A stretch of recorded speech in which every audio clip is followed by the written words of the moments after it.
Joe Schmidt. Welcome to the show. Thanks for having me.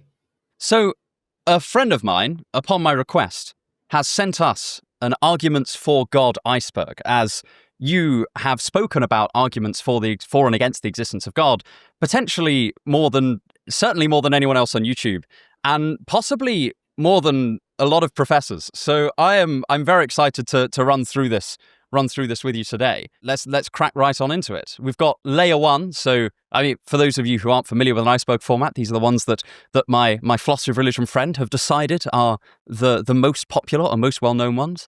And first up, we have the cosmological argument for the existence of God, which I imagine will be familiar to many of you. But Joe, take it away. Oh, goodness. We're diving right in. No foreplay, as you said with Alex at one point. Oh, God, I said that and then realized... No, it might have been Alex who said it or you. And I was like, my goodness, that's a good start. I should say I'm always nervous when I record with British people because, unlike you, my accent lends me no aura of credibility. It is a false aura of credibility, the British accent. It is like, I feel like I spend my time fighting against it, being like, no, don't let appearances deceive you. I actually don't necessarily know what I'm talking about. But I can assure the audience that I'm overwhelmingly credible, as will become evident throughout the conversation. Okay, cosmological arguments. Yeah, so this is a broad family of arguments. There really is no such thing as the cosmological argument. But the broad family of arguments here tries to proceed from general features of the universe like causation, change, contingency, various other features like that, tries to proceed from those sorts of features of the universe to some kind of foundational cause or reason or explanation of those features. And then, in a second stage of argumentation, tries to identify that foundational cause or explanation or ground with God. Or at least tries to argue that this being or this reality has sufficiently many divine or at least religiously significant attributes. Okay, so that's the general family of arguments. I don't know where you want to start because I mean we could just pick which cosmological argument to go with. Okay, I mean I suppose we've got a number of first cause-ish arguments. So we've got the Kalam cosmological argument coming up. So why don't we do something like a kind of classic scholastic style first cause cosmological argument? As I feel that's going to be that's going to set it apart from the Kalam cosmological argument. Okay. Yeah, so I mean, there are a number of different scholastic type cosmological arguments. This too is a category of arguments. I think what largely distinguishes scholastic style cosmological arguments from the Kalam is that whereas the Kalam traces causes back in time to a beginning, scholastic arguments mainly focus on what explains changes and limited things and contingent things in the here and now. So whereas the Kalam traces causes back linearly through time, scholastic arguments look for a kind of foundational, sustaining cause acting in the moment, keeping things going, keeping things alive. So, yeah, we could pick one if we wanted. We could pick, let's say, the argument for motion. So this goes back, it goes back to Aristotle, in fact, but most famously expounded upon by Thomas Aquinas in the 13th century, I believe. Yeah, died 1274, I think. Sorry, I get mauled by Thomists anytime I say anything about Aquinas, so I'm very, very hesitant. No, I share that because, like, I will occasionally say something I'm really confident is, like, correct about St. Thomas Aquinas, and somebody with, like, a Latin username who's attended a monastic institution will be like, that's wrong and here's why. And I'm like, oh my God, I'm so sorry. Yes. It's... Okay, so with those caveats out of the way, I can at least give a brief I can give the audience a brief glimpse into what the argument is. So the first premise is something like, hey, there's change in reality. Look around, things grow, things die, people post booty pics, changes happen all the time. Okay. The second premise is an analysis of what change is or what it consists in. It says change is the actualization of a potential. So potential is something that's like some kind of being which is in between sheer nothingness and full-blown realized actuality. So it's like a potential for what can be, but what is not presently. So change is the coming to be or the actualization or the realization of something which is potential. So, Joe here has presumably an OnlyFans account, which I'm sure his audience is subscribing to and, lathers him with praise about. He has the potential to upload additional booty pics onto his OnlyFans. He hasn't done that yet, but he could actualize that potential by going on his phone, taking the relevant pictures, uploading them, and then getting all the praise and the money and whatnot as a result of doing that. Okay, so that would be a change, and change consists in the actualization of something which merely potentially exists. the argument continues by saying that, well, hey, when changes happen, you need some kind of concurrently acting cause, which brings about that change, which reduces that potency to actuality. In other words, it makes what's merely potential come to be actual, right? So in the case of the booty pics, it's not like the booty pics would just spring into existence uncaused. No, that doesn't happen. Those sorts of changes require some kind of cause or explanation, namely the OnlyFans, the person behind the OnlyFans account. Okay. Likewise, this happens, this is supported by our widespread inductive experience, right? You look around the world, we see changes all around us. Lo and behold, basically every time that happens, there is a cause of its happening. And it just strikes many as intuitively implausible that there could be a change without a changer, something which actually induces or causes or produces the change. Okay, so that's a still further premise. So we've got there's change is the actualization of potential. The actualization of potential requires some kind of concurrently operative actualizing cause, which brings about the actualization of that potential. And then we can ask, of that cause, well, is it changing in producing the effect there? If it is, well, then it's going to need a further cause by that principle of causation. And you can see where we're going. We're kind of off on a regress. Now, it's important to note that, again, this regress does not trace back linearly through time. We're asking about what explains the changes here and now? Like, what are the concurrently operative causes, which are more fundamental than other things and which explain the less fundamental goings on in reality? The less fundamental I've heard happening. this. I've heard people say that, it's not the kind of causation of one domino knocking another over. It's the kind of causation that whereby that a fuel holds towards fire. It's not that you have the fuel and then the fuel disappears and you get the fire. It's not that kind of observed event A happens, then event B happens. It's the sustainer as well. Right, exactly. So you can sort of see where we're going. We're kind of tracing a regress of causes, not necessarily regressing through time, but regressing through ever more fundamental causes of the world, which are concurrently acting right now at the present moment. The next premise says, hey, when you have those concurrently operative chains of causation where the less fundamental things right now depend on the more fundamental things in the chain, those chains can't regress infinitely. You can't have an infinitely descending chain of those ever more fundamental sustaining causes. And from those premises, you just get that, well, there must be some first unsustained sustainer, some first cause, which is responsible for the changes that things undergo. And so that's like the first stage of argumentation. The second stage of argumentation tries to argue that this thing has various divine or divine-like features. So they try to argue, well, it can't change because apparently it's supposed to be responsible for the various changes that are going on in the world. If it could change, it would need some sort of more fundamental explanation for its changes. But hey, this is the first cause. It's the most fundamental reality. If it's unchangeable, it seems like it would have to be timeless. Right? Because if you're in time, it seems like you change from one moment to the next. If it's timeless, it's immutable. And they try to argue that, well, it would have various other significant divine features, which are quite complicated derivations. There are like tons of chapters in the Summa on it, like simplicity and stuff like that. These are they get quite abstract. They get extremely abstract, and I think we would lose our audience if we delved into that. So, no, absolutely. I think what that I laid down on the table is fine. Yeah, no, I think that I think it's abstract, and I think that one of the things you bring out there, which I think is really important, because a lot of people, when they hear something like the argument from motion, they say, oh, well, you've said that everything has a cause, and then you've said there's a first cause. Isn't that a contradiction? But actually, it is in that tension, I suppose, that you bring out the properties of this first cause, one of which is going to be immutability. If you have a being of pure actuality, you don't need it to be actualized by some further thing. So I want to bring that in because I feel like it's one of those arguments that seems contradictory, but actually it isn't. We've just lost so much Thomist metaphysics. Yeah, and you just mentioned this term pure actuality. So that's why I introduced this sort of act potency analysis of change earlier on, where change is the actualization of potential. The peeps who run this argument tend to try to infer that this first uncaused cause or unmoved mover is pure actuality, in the sense that it doesn't have any potentialities for change. It doesn't have potentialities for being different across worlds. It's just thoroughly uninfected by contingency and mutability and changeability and potency. Basically, anything that it could be, it fully realizes. So it kind of fully realizes, fully manifests its nature. There isn't any unactualized potentiality in it. Amazing. And again, something I find very interesting about this argument is that, to a certain extent, we've stopped in everyday life, justifiably or unjustifiably, talking about cause in this kind of per se potential being actualized way. Out of interest, like, why do you think that is? You know, not just historically, I mean, like, philosophically. Do you think that do you think this is a mistake? Do you think that we ought to go back and recapture this more Aristotelian notion of cause? Or do you think that this is genuinely a notion of causation that we've moved past?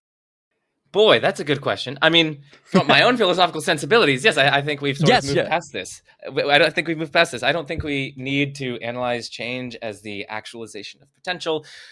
For starters, I mean, once you really get down into the nitty-gritty details, it's not entirely clear what exactly actuality and potentiality are. When you read actually the literature on this, they're treated as like ways of being or like ways of existing, and like potency is this kind of like spooky middle ground between like what's actual and what's like totally non-existent. So it's not actual, but it still exists. It's amazing. It's part of this whole family of, like, you get loads of odd stuff like this in medieval and ancient philosophy. So the Stoics had it wasn't potential, but they had a similar kind of in-between ontological position for things like statements and propositions, or what we now call statements and propositions, where they're like, because, you know, early Stoics were materialists, they were like, well, they don't exist, but we kind of need them, so they exist in a kind of minimal sense. And I find this kind of thing fascinating, because you just wouldn't get away with it now. But then I think back to, like, okay, 20th century philosophy, we've got these kind of, you know, to be is to be the value of a bound variable, these kind of incredibly thin notions of what it means to ontologically exist emerging. And I sit there and think, this is the same kind of weird middle ground we're trying to play with, where we're trying to say something exists while doing as little ontology as humanly possible. And I don't know, I just find it very interesting, because it's amazing how these things come again. They come round in different guises. Yeah, and I mean, I think other developments too are quite relevant to this analysis of change. So developments in science and also like the metaphysics of time are quite relevant here. So there are a bunch of different theories about what times exist. This is called debates about the ontology of time. Roughly speaking, well, the two dominant positions in philosophy are what are called presentism and eternalism. I'm going to be simplifying here a little bit, but presentism says that all that exists are present things. Okay, so only the present moment exists. There are no future things. There will be future things, but they don't exist. And past things also don't exist. They used to exist, but they don't exist. The only things that exist are present things. Eternalism says, no. All times equally exist. They're equally actual. Time is like a fourth dimension along which things are extended, just like things are extended in three spatial dimensions. They're also extended in the fourth spatial dimension. The fourth temporal dimension. So space-time is actually like this four-dimensional block or this manifold that's just kind of there statically. All of times are just there, equally existent, laid out before God's eyes, if there is such a being as God. Under that conception, it actually looks quite difficult to analyze change as the actualization of potential, because all the times are equally actual, right? So it's not as though the future things are like merely potentially existent and then they somehow transition to becoming actually existent. No, instead, the correct analysis of change, if eternalism is true, is something like variance in properties along the temporal dimension, or something like that. And eternalism is quite a popular view among physicists and philosophers. I think it's got, like, according to the Phil Paper survey, which is the survey of philosophers in the the English-speaking world, it has a slight edge over presentism, I believe. So, like, it's quite a respectable view. It seems to be at least be suggested by special and general relativity. Special relativity, if I recall correctly, seems to debar absolute simultaneity relations. So basically, whether two events are simultaneous can depend on your perspective or your frame of reference. And if presentism were true, that would mean that whether two events coexist depends on your frame of reference. And, like, that's really weird. Existence is frame relative. Yes, you'd have to reconstruct presentism within this kind of light cone-esque view. Which I mean, when I was at university, I did a bit of coursework on the relationship between general relativity and theories of time, and it's truly trippy stuff. And I didn't even get that far into the weeds of it, because you can't. Right, exactly. Sorry, go. No, I'm sorry. I get excited. As the audience could tell, I get very excited when I'm talking about philosophy. So no, I get the same thing. I occasionally get a comment being like, "Joe, you look like you're about to attack the camera." Right. Yes. So I mean, this is just pointing that, like, And you just mentioned general relativity. So I was mentioning special relativity. General relativity itself seems to treat space-time as a four-dimensional manifold. There are various philosophical arguments for eternalism. So it seems like we can make true statements about the future and the past, like that dinosaurs used to exist, that dinosaurs died 65 million years ago, those sorts of claims. Well, it seems like truth somehow has to be connected with reality. Like when you say something true, it seems like there needs to be something in the world which makes it true. And under presentism, it's really hard to like give truth makers things that make true statements about the past and the future. So this is a philosophical consideration that has led philosophers to this kind of eternalist view. So the broader point here for the audience is just that there's lots of debate among philosophers and physicists about the correct ontology of time. And there are some serious, non-silly considerations in favor of eternalism. And given eternalism, this act potency analysis of change, on which this argument just crucially hinges, looks on much shakier footing. And there are other problems for it that I've been sort of adumbrating or gesturing towards, like it appeals to different ways or modes of being, which that's very unpopular in contemporary metaphysics. There are lots of arguments against that. So like the argument rather has lots of like metaphysical background assumptions that can be attacked by lots of different ways.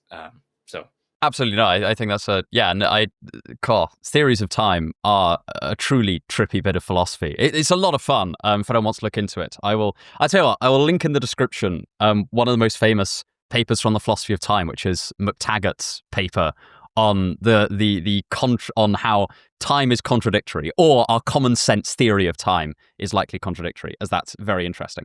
Okay, let's move on to the next one. So the next one, okay, but hold on, before we move on, I've got to say one thing.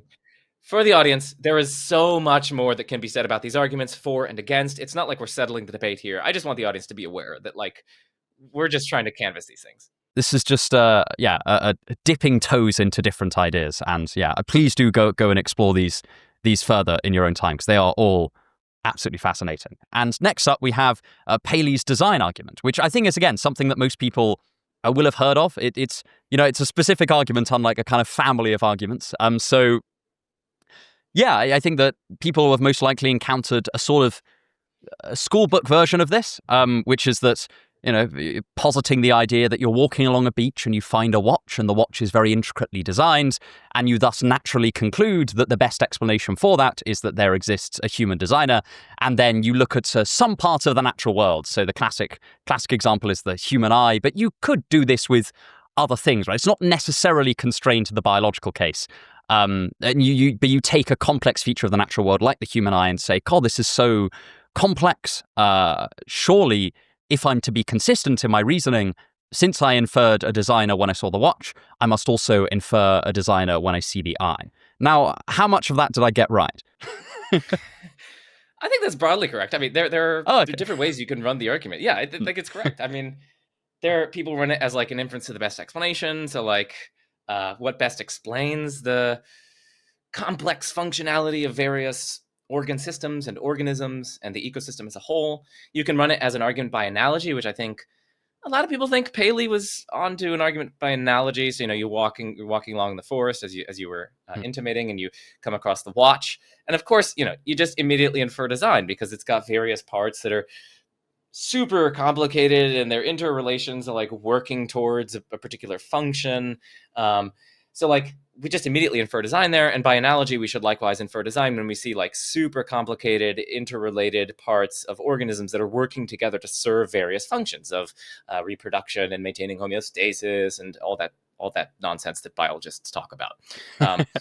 So yeah, I think you got that broadly correct. Now, well, where should we take this? There are various criticisms of this. I mean, the major criticism that people point out is like, well, Paley, have you ever heard of Darwin? It seems like we can give a thoroughly naturalistic account of biological complexity and biological function just by appealing to differential survival and reproduction based on certain organisms having characteristics which make them better fit for their environments. So, and that can give you a way that you can kind of get these complex organisms evolving over very long periods of time, which gradually increase in complexity through purely natural means. And provided that we have this alternative purely natural explanation, it seems like that's going to beat out on a kind of supernatural explanation. or at the very least, the naturalists shouldn't feel kind of pressured to posit a supernatural designer in light of an adequate natural explanation. Yeah, there's nothing there that the naturalist can't explain. Right. It's one interesting thing. I suppose this is all sort of spawned is a little cottage industry of claims back and forth of bits of irreducible complexity in nature. Like, you know, I don't know whether for a while, like, you could not have a conversation about this online without somebody talking about a kind of makeshift motor that existed in a bacterium somewhere. And like, I genuinely don't know much about that, but I just remember thinking this is so cool that we've ended up talking about kind of microscopic complexity, seeing if there's anything we can find that can't be explained by this sort of evolving process. One of the most recent defenders, I don't know if defender's the right word, it's not really defending Paley's argument, but Thomas Nagel made a claim that he was unconvinced by a purely non-teleological picture of evolutionary progress. And I don't mean to diss Nagel. Nagel's, great in a whole host of ways. This was a claim that I was personally not convinced by. I thought it was possibly one of the weaker parts of his book there. What do you think of that? Because I know it struck me as a claim that he put forward without very much argument there. Yes, yeah. Well, for the audience, you're referring to his 2012 book Mind and Cosmos, I believe. Yes, yeah, right? Of course. Sorry. Yeah, no, that's good. It's been so long since I looked into this stuff. I mean, I've actually had to recently look into that book, a certain portion of it, because Nagel posits these teleological laws. Okay, so what are teleological laws? Teleological laws are laws of nature, which are somehow sensitive to or somehow bring things about because they realize value. So they're kind of, they direct the universe towards realizing states that are valuable. So Nagel floats a kind of suggestive proposal of what the teleological laws might look like. They might have operated on the kind of indeterminacies left open by the laws of physics and the initial conditions of the universe. They could have kind of nudged the universe in the direction of certain states as opposed to others that are left open by the indeterminacies in the laws of physics, where the ones that it nudges the universe towards are like valuable outcomes involving creatures like you and me with consciousness and who can engage in loving relationships and who can post booty pics and who can do all these cool things. So, I mean, that's kind of his proposal. He proposes these like teleological laws which operate on the universe and direct it towards producing things of value. Super interesting proposal. And it's not like it's utterly groundless. He does it to explain various bits of data, which would otherwise, he argues, be quite surprising, quite improbable. I mean, it seems a little bit too extravagant for me. I mean, listen, like, firstly, like, all else being equal, we would want to go in for a solution which doesn't posit these radically new laws that are unlike any other laws that we know about. So, like, it's very unparsimonious and non-uniform. That's at least one serious problem. Yeah, it's I find it very interesting. Again, I thought that one of the things he posits that this would explain is what he takes to be unexplained things in the theory of evolution by natural selection. I don't know enough about that. I don't know enough about the biological weeds there to say for certain whether he's right or wrong. I get the sense that that particular part of the book wasn't that well received, but I'm going off secondhand information there. I think that the kind of point about teleological laws, or I think he uses the term natural teleology at points. I think is really interesting. I sort of sometimes wonder whether we're sneaking in providence through the back door a bit there. But then again, providence has a venerable philosophical history of its own. I kind of I'm working on a video on Stoicism at the moment, which is why Stoicism is just kind of rattling around my head. But again, I'm thinking about the kind of the use of divine providence in Stoic texts where God is there, but he's not doing very much. He doesn't like will things. Zeus. It's things are going in accordance with his will, but they're also fated for all time. So the will must be pretty inert. It must have done a lot of its work either outside of time or at the beginning of time, and then we're just running through the consequences. So I don't know. I'm always very interested with philosophical arguments that are in between full-blown substance naturalism and like classic theism, because I think that there is at least conceptually just an absurd amount of gap between those two positions. I think Nagel's work is really interesting there. Certainly, again, it's just a lovely novel proposal. At the very least, it's novel in a world where we haven't talked about divine providence for a very long time. So I don't know. I think it's very interesting. But yeah, as you say, it's also in the version that he gives, it isn't very parsimonious at all. I think part of that's because he separates teleological laws into different laws, which is a metaphysical extravagance over and above classic notions of providence, right? In theory, providentialism posits one thing, at least classically. But I suppose it'd be an open question whether that's an improvement. I think that one of the things I got the sense Nagel hoped teleological laws would do is give him something analogous to natural laws, and so make the leap slightly less radical.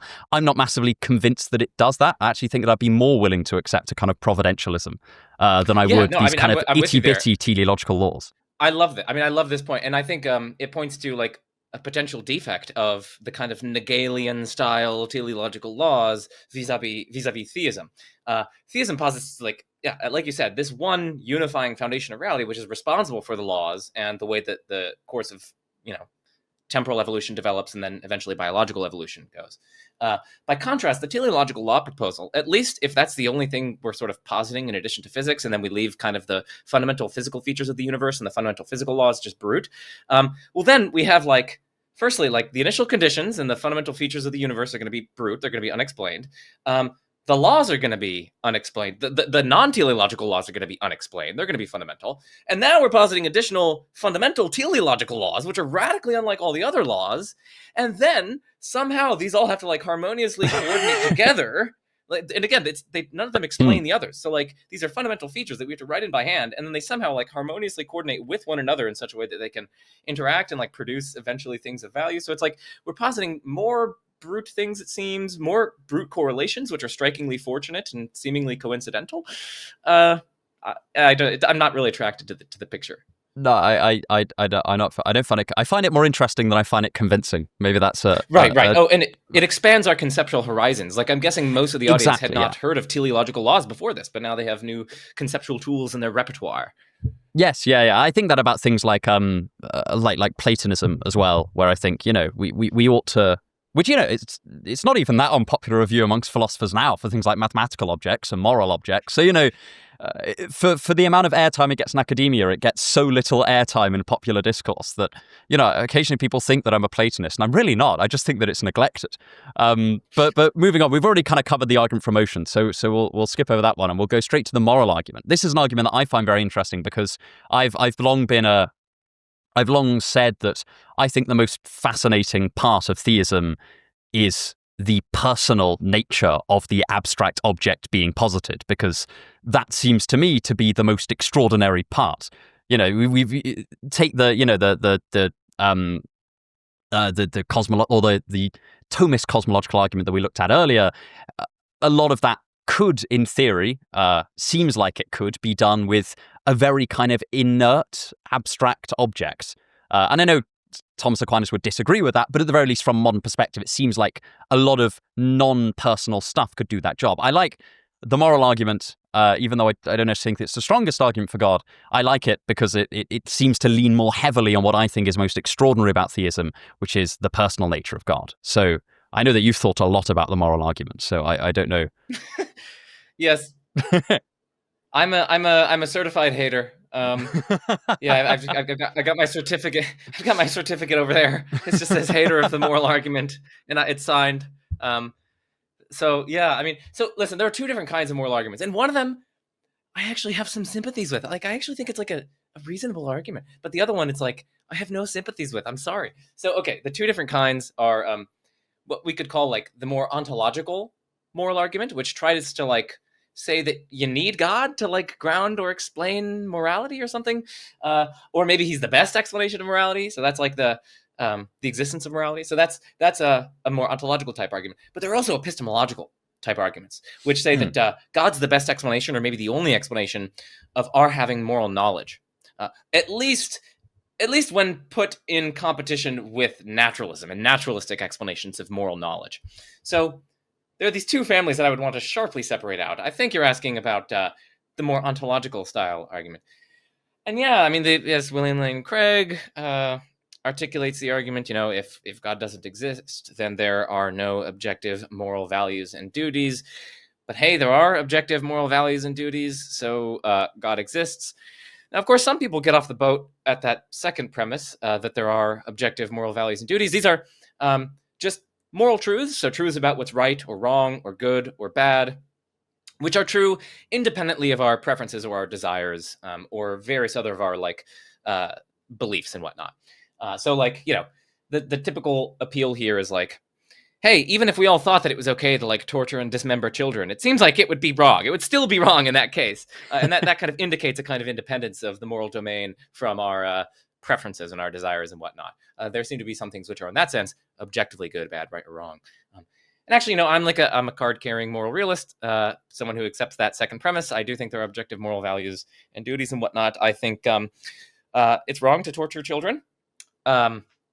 You caught me. I think it's wrong to torture children. Oh, so controversial. And even if we all thought that it was okay, we had child torturing festivals, and we thought that this was fine. No, it would still be bad. It would still be wrong. That's just that's manifest to me. I'm sorry, but I'm quite a committed moral realist. But that first premise, that if God doesn't exist, there are no objective moral values and duties. I mean, press X to doubt. I mean, I've broken the X button by pressing X to doubt on that so hard. Why on earth should I accept that? And I don't think there are good arguments for it. I'm going to turn it over to you in case you want to say something on behalf of it. I think it's I don't want to get too confident here, but I think it's a bankrupt premise. I just think it's silly. Very few professional philosophers outside of apologetics and philosophy of religion, very few of them take this seriously. The vast majority of meta-ethicists are don't take this seriously, but I'll turn it over to you. I share your skepticism. I think it is probably one of the weakest arguments for God that I've come across. I think that if I was going to speak in its defense, I would say something like that theism possibly has certain points in its favor over something like Platonism for moral facts, in that you naturally get at the normative force a bit more, in the sense that you're being given a command. You're not recognizing a form or an abstract object that's kind of causally inert. I just think that there are various ways that you can get around that. I think you can get around that using just straightforward Platonic machinery, like instantiations. I think that you can get around it if you're not a Platonist and you're using something like constructivism. Cause guard. I've talked about cause guard on the channel before. This is a moral realist framework that nonetheless has nothing to do with God, and also its whole point is to account for normative force. The book's called The Sources of Normativity. It's its whole job is to account for this oughtness. And I won't go too much into cause guard now, but for those listening, she accounts for it in terms of a kind of implicit commitment to the value of human agency that we all have. But my point is that I think there's almost always another non-theistic theory that does the job just as well. And also I think there are certain weaknesses for the theistic point of view.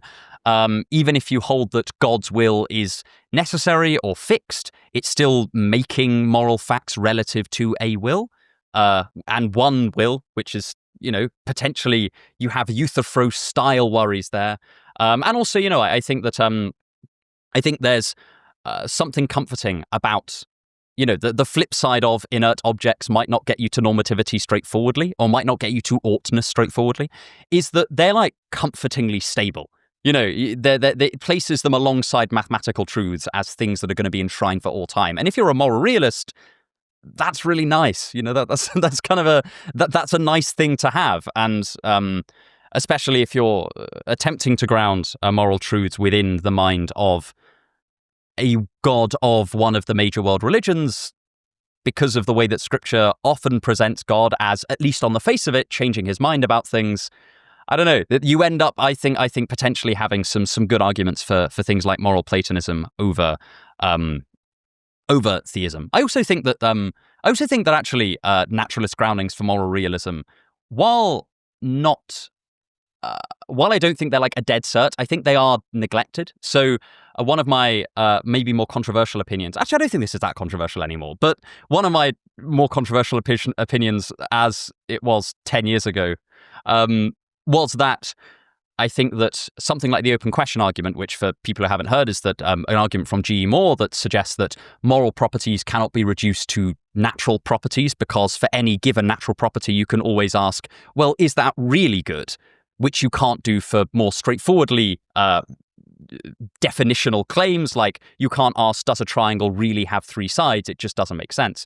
And I just sort of think that you can get around that, or you can get around that particular objection to naturalism grounding moral properties by appealing to something like the sense reference distinction from Frege, or something analogous, right? You can talk about things like, Hesperus equals phosphorus is a necessary truth because Hesperus and phosphorus both refer to the planet Venus, but nonetheless, when Hesperus and phosphorus were named, it was thought that they were different stars. So you could, in theory, point at a thing in the night sky and say, I think that's Hesperus, you could make a claim saying, I think Hesperus is phosphorus, and someone else could say, yeah, but is Hesperus really phosphorus? And it's not got the same kind of...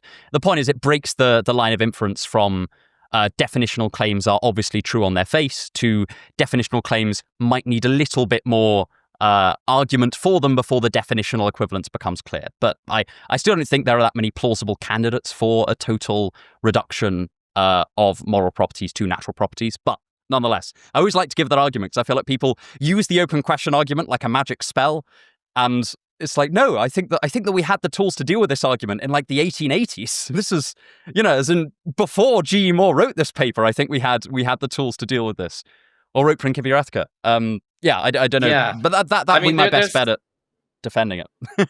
Yeah, I mean, there's a massive.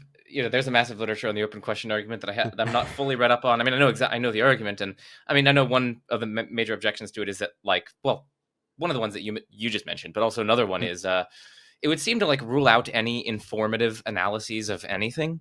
So like of knowledge or of like luck or of free will, like. It seems like we can give an account of like what these are, what these consist in, but like any such account is, you can always ask like, well, yeah, such and such instantiates such and such is a true belief which is justified, and the justification is appropriately connected to the truth in a certain way. But is it knowledge? Like you can always ask this sort of open question arguments on any proposed analysis, and it would just defeat our ability to like basically give an account of what anything is, at least an informative account of what anything is, other than like these super obvious like analytic truths, like oh yeah, a bachelor's an unmarried man or something. Yes, but, yeah. No, absolutely. I think there is. I think there's lots of room for wiggling a kind of moral naturalism back in. At least there's conceptual space there. I don't know if you then need to do it, which is arguably the harder task. Right. But I don't think it's ridiculous on its face. Okay, it's not ridiculous. I would not go that far. Yeah. In quite the way that I sometimes see people assume that it's ridiculous on its face. Okay, yeah, good. We're on the same page there then. I mean, just back to the moral argument though. Sorry, yeah. No, it's all good. So yeah, I mean, you mentioned one of my biggest, or probably my biggest hang up, which is just that there are a panoply of non-theistic explanations of morality that the moral arguer would need to just like systematically proceed through and rule out one by one, and no one has successfully undertaken that task. One that I'm just at least somewhat partial to is a non-theistic account of morality recently developed in a book called The Moral Universe by John Bankson, Terence Cuneo, and Russ Schaefer-Landau, where they seek to ground various moral truths ultimately in the very natures of the relevant moral properties, and perhaps together with the natures of morally significant non-moral features like pain, and kindness and various other things like that. I won't go into the details there because they get quite technical, but my broader point is just that there are just boatloads of non-theistic accounts of morality. Kevin Sharp noted this in one of his debates, and I actually I brought up the quote here because I think it's so good. And like proponents of the moral argument, at least online, are just like tend to be thoroughly unaware of these sorts of accounts. So Kevin Sharp notes with respect to non-theist moral realist accounts. Kevin Sharp notes the following with respect to these non-theistic accounts. Okay, so this is the quote. There are literally dozens of theories of moral values and moral duties that are objective, not naturalist, and make no appeal to gods. For example, G.E. Moore, William Ross, Christine Korsgaard, Thomas Scanlon, Derek Parfit, Philippa Foote, David Enoch, Russ Schaefer Landau, Rosalind Hursthouse, John McDowell, Jonathan Dancy, H.A. Pritchard, Roger Crisp, Joseph Raz, Gene Hampton, Ray Wedgwood. He just like lists and like all these people. That's incredible. I know, and like he can give the citation, like they've written books on this stuff, they've written papers on this stuff, and you just the moral arguer is like, oh, if there is no God, there's no objective. It's like, no, dude, you need to systematically rule out all of these, and none of you have successfully done that. Just to give a kind of sketch defense of the moral argument, which again I don't really think works, but I think it's really interesting because he's not widely read anymore.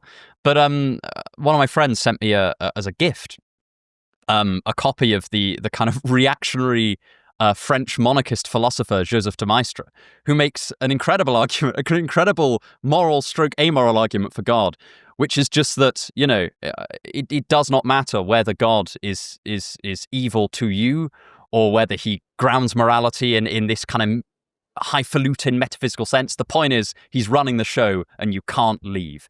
And I think that there's something in that one potential defense you can give of a moral argument for God, or at least God's utility in morality, is not as metaphysical grounding, but in linear punisher and rewarder. But again, that's not really a philosophical argument. That's more like a kind of, I don't know, a rather cynical argument, I suppose. It kind of assumes that people will never do nice things unless there is this kind of...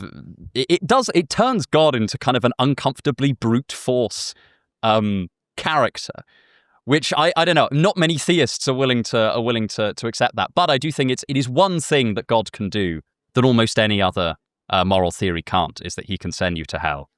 Well,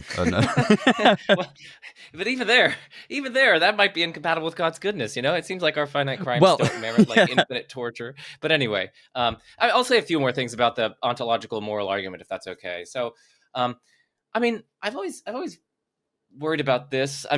These guys posit that God himself is good, right? God himself instantiates moral properties. So we can ask, what explains or grounds God's goodness? In virtue of what is God good? And it seems to me that there are really only like three plausible answers here. First, they could say nothing. This is just like a primitive, brute, fundamental fact. There's no explanation of God's goodness. Okay, but if you do that, you don't actually have an ultimate explanation for morality. You take a certain moral fact as primitive, as bedrock, and then you try to explain other moral facts in terms of that. If you can help yourself to a basic, bedrock, ungrounded moral fact, so can so can the non-theist, okay? So that's one thing you could say. You could say nothing grounds God's goodness. Alternatively, you could appeal to God's nature in the following sense. You could just say, well, listen, just like what it is to be God is to be good. Like it just lies in God's nature to be good. And that's why God is good. Similarly, you might ask like, well, why is water H2O? It sounds like a weird question, but it seems like the only maybe potentially intelligible thing you could say there is like, listen, dude, that's just what water is. Like it just lies in the very nature of water to be H2O. But if the theist can say that, then the non-theist can say, listen, dude, it just lies in the very nature of pain or pleasure or courage, that pain is bad. It lies in the very nature of pain to be bad, just given its phenomenal character, given the way that it feels, given its very intrinsic nature, it's bad. Or it lies in the very nature of courage to be virtuous or various other things. Like if the theist can appeal to just these bare facts about nature is to explain goodness, then it seems like the non-theist can make roughly the same move and in an exactly analogous, equally plausible way.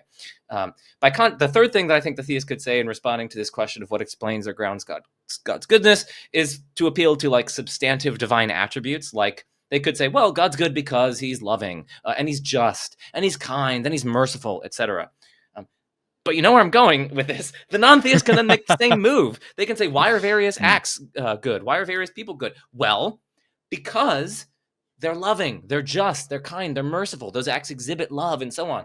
So again, the non-theist can just give an exactly analogous account of moral facts there. So that's one reason I don't like. Another reason why I don't like the moral ontological arguments. There are more. I think I think you touched on a really good point there, and also to kind of add to it, Jenny. I think the difference that I find between the moral argument and things like the kind of cosmological argument we just looked at, and also the ones that we'll come on to later, things like fine tuning, is that the relevant property of God doesn't naturally fall out of the argument. Like, as in that kind of, so, I say we'll come on to fine-tuning, but take fine-tuning.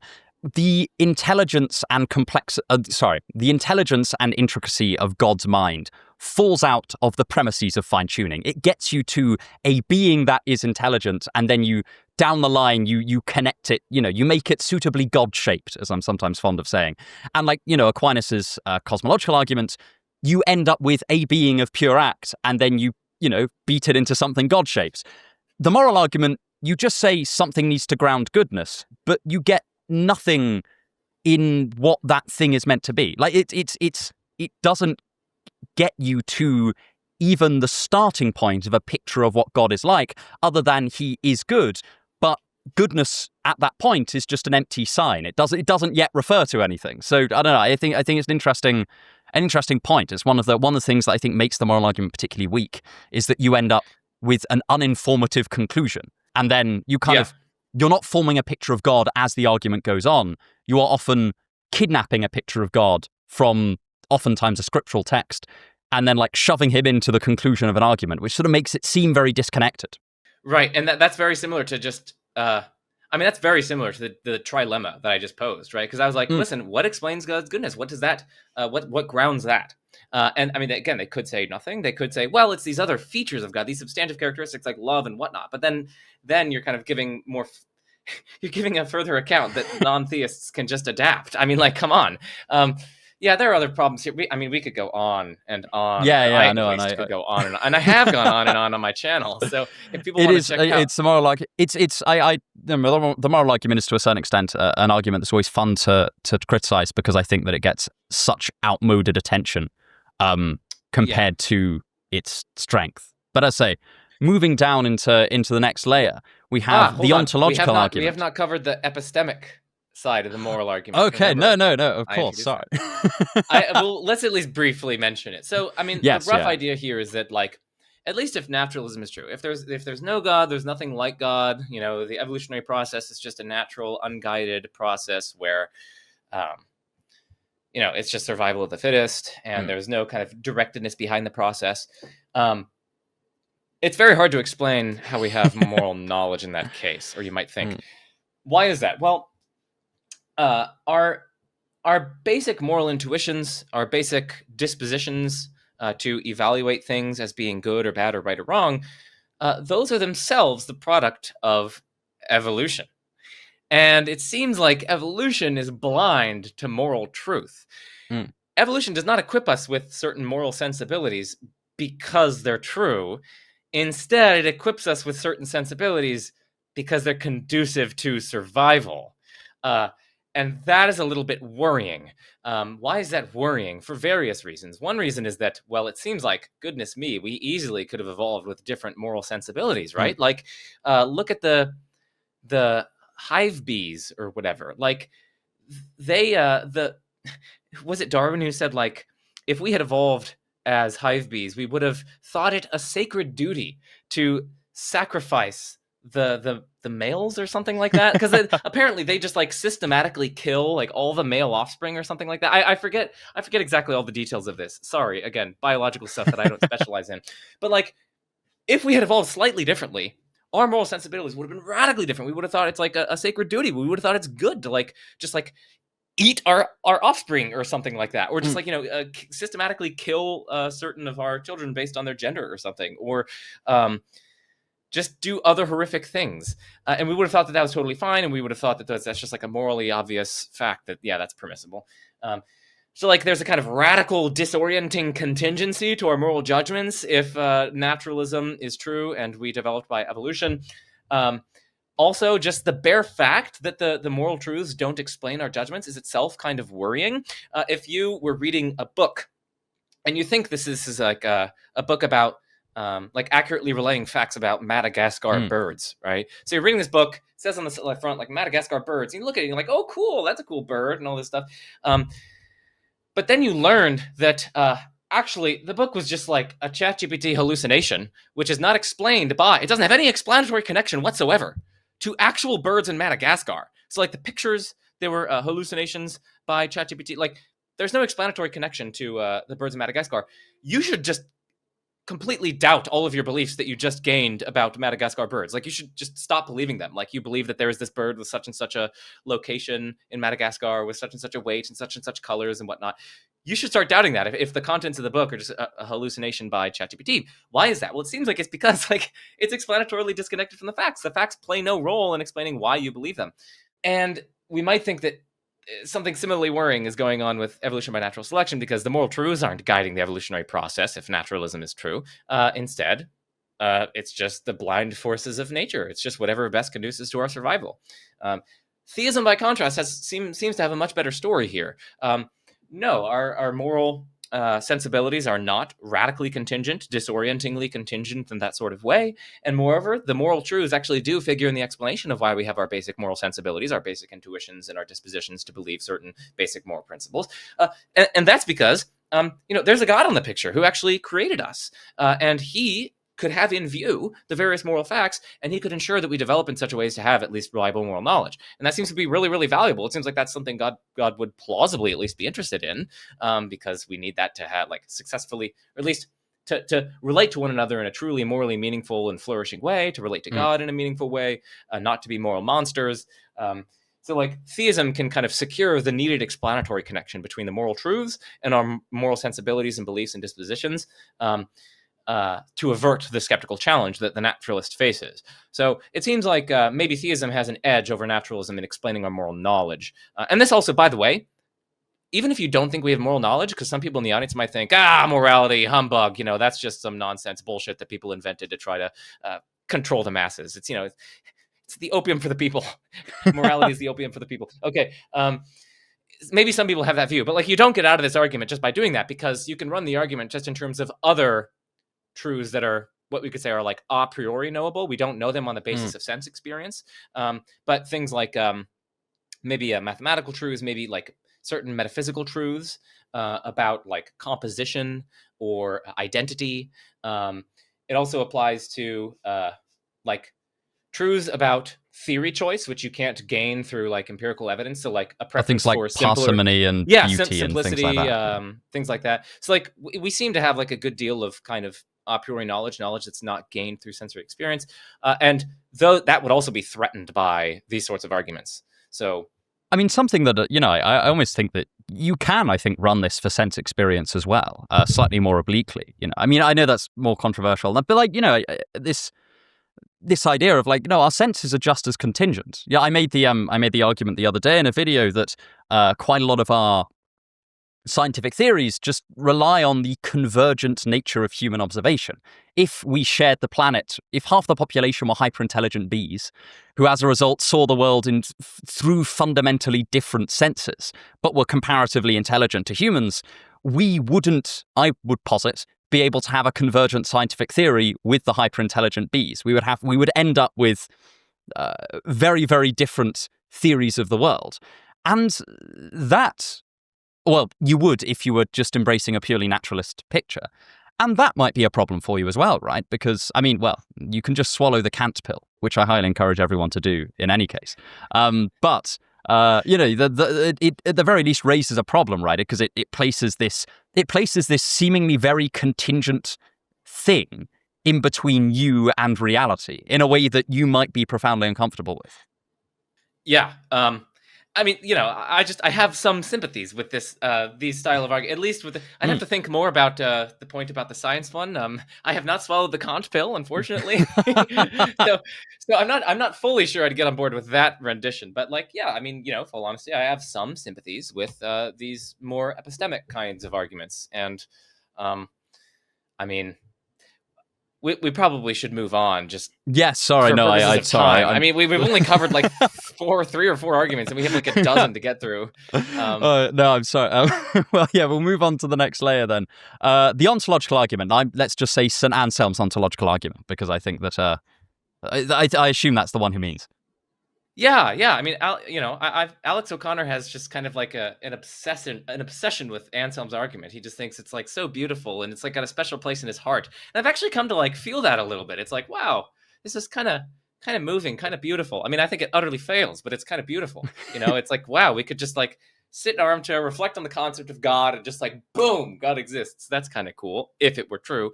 Sadly, not true, but big if true. I mean, So Russell's that's kinda memoirs are full of his little anecdotes, and one of them is he was cycling back, I think, from Girton. He has loads of them where he's cycling. Like there's one, if memory recalls, or if memory serves, where he's cycling from one place to another and he suddenly realizes that he doesn't love his wife anymore or something like that. And it's just like, but another one of his cycling realizations, I think, is he's going back from Girton. He says, "Dear Lord, the ontological argument is sound." This is kind of, it's Russell's, but then again, you can never tell, because I sometimes read these excerpts from Russell's memoirs and I think that can't possibly be true. Like no one comes up with things in that way. But then again, Right. he was Russell, so who knows? But anyway, to give us a kind of sketch view of the ontological argument, or St. Anselm's ontological argument. Yeah, so I mean, if the audience is curious, I've done a lot of work on ontological arguments, and so I've actually I worked on the SCP, Stanford Encyclopedia of Philosophy entry with Graham Oppie and Josh Rasmussen on this, on like just surveying the debates in the literature on ontological arguments. So if they want more detail, there are tons of different ontological arguments. They can look at that. But here's a streamlined, simplified rendition of Anselm's ontological argument. Okay. He starts by saying, even the fool understands God, right? So, he's pointing to, is it the Psalms? I don't know. I love these medieval theologians that start with like, even you, foolish 21st century atheist reading this, who has not had the knowledge of God beamed into your head. Right. So he's like, it's of course hearkening to even the fool hath said in his heart there is no God, or whatever. So he's talking about like even the fool understands God. Like in order to deny God's existence, you have to understand like what God is, what you're denying. So God exists in the understanding. If you understand something, then that thing exists in your understanding. That's one of his premises. But let's suppose, for reductio, for proof by contradiction, that God only exists in the understanding. Well, what is God? God's the greatest conceivable being. For like, listen, if you have in mind something other than like the greatest conceivable being, if you have in mind something then which we can conceive of something greater, like you're not thinking of God, okay? God is like the ultimate, maximally great being. Like he's the greatest conceivable being. So that's what God is. Now, if God exists only in the understanding, we can conceive of a being greater than God. What would that being be like? Well, a being just like God, but which exists both in the understanding and in reality. Because it seems like that would be better. It would be better for such a being to exist in reality. This being can't do much if it only exists in my mind. If it's in reality, it can do a whole lot. It can like create a bunch of good creatures, and it can relate to things, and it can do a bunch of good, and it just seems way better to exist in reality. At least if you're like otherwise good, it seems way better to exist in reality than just in the intellect, than just in the mind. But hey, God's the greatest conceivable being. So of course I can't conceive of something greater than God. And so it follows that God doesn't exist just in the mind, just in the understanding. If he exists in both in the understanding and in reality. So let me just repeat that because that went a little bit quickly for the audience. Suppose God exists just in the understanding. Then we could conceive of a being greater than God, namely being just like God, which exists both in the understanding and in reality. But we can't conceive of a being greater than God because God is the greatest conceivable being by definition, if you just understand what God is. And so it follows that God doesn't exist just in the understanding. He must also exist in reality. So that is Anselm's argument, and I expect to see all of you on church this Sunday. Mm-hmm. It's certainly made waves, Well, I suppose like the classic response is the one that the other monk gave about the island. I mean, I think that but I think that for me, I just think this is I mean, I don't think that existence is a predicate in any meaningful sense of the term. But then again, I think that's I don't really have a good argument for that if I reflect upon it like massively, because like the intuitive thing that I think speaks against this argument is that if you replace being with any other thing, you can start conjuring up realities out of nowhere. But I think that probably the reason for that is partly that I think existence isn't a predicate. But then again, this existence isn't a predicate thing is now just kind of inherited knowledge. And I think it's largely inherited knowledge because existence isn't a predicate in any of our formalisms. And like, it's very hard when you're used to seeing, the backwards E for exists and X, and it just isn't a predicate when you're working within any formal system. It's very easy for that to become common sense. But as far as I remember, the arguments for existence not being a predicate are to do with it not altering any kind of conceivable property of a thing. It doesn't alter the character of the object in the way that a predicate ought to. But again, I sort of think that's. But for the medievals, right? Like again, like this. Well, exactly. This is a lot of it comes down to their metaphysics of existence, because they actually do think like. They make distinctions between different kinds of existence. And so like existence in reality, this kind of full-blooded existence actually is just like qualitatively different from the mere like thin, pathetic, ethereal existence in the intellect. But this is a fundamentally different way of looking at the world. And I find this a lot with, I say, medieval and to a certain extent ancient philosophers. We forget how late it was that we let go of the idea of there being grades or levels of being. This idea of like, actually, if you go and read Plato, for example, he doesn't just say that the forms are a different type of reality. He says they've got more reality to them. Reality is this kind of gradable property of which the forms, and then the form of the good, is the topmost holder of that. That's the top of that scale of properties. I think that it's probably at least when I was reading Plato, it's not to me entirely clear whether he thinks that the form of the good holds the same level of reality as everything else, but just has a special function, or whether it has a higher level. But my point is, this from a modern philosophical perspective is completely wild. Like, it's very wild to reflect upon, because we just don't think about reality, and we don't think about being or existence in the same kind of scalar way. We think about many other things in a scalar way, but it seems very, and I think that one of the reasons for that is to touch upon something you were talking about earlier.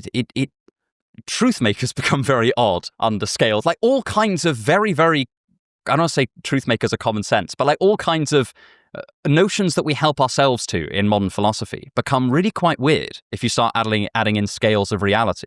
You have this kind of index function to literally everything that you say and do.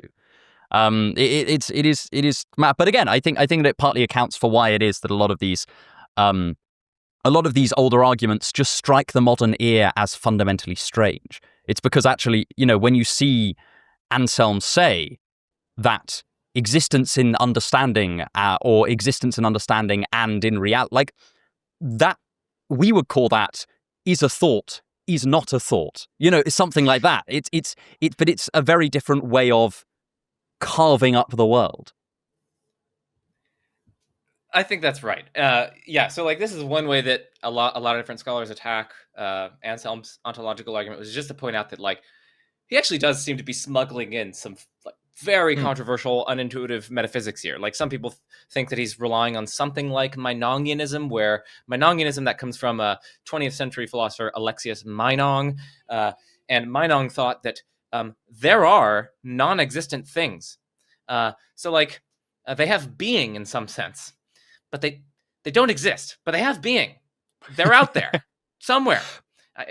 Philosophers have jokingly said they're in Meinong's jungle somewhere. But they used to say, we laugh at that. We laugh at that now. That is almost to a T the Stoic view of propositions.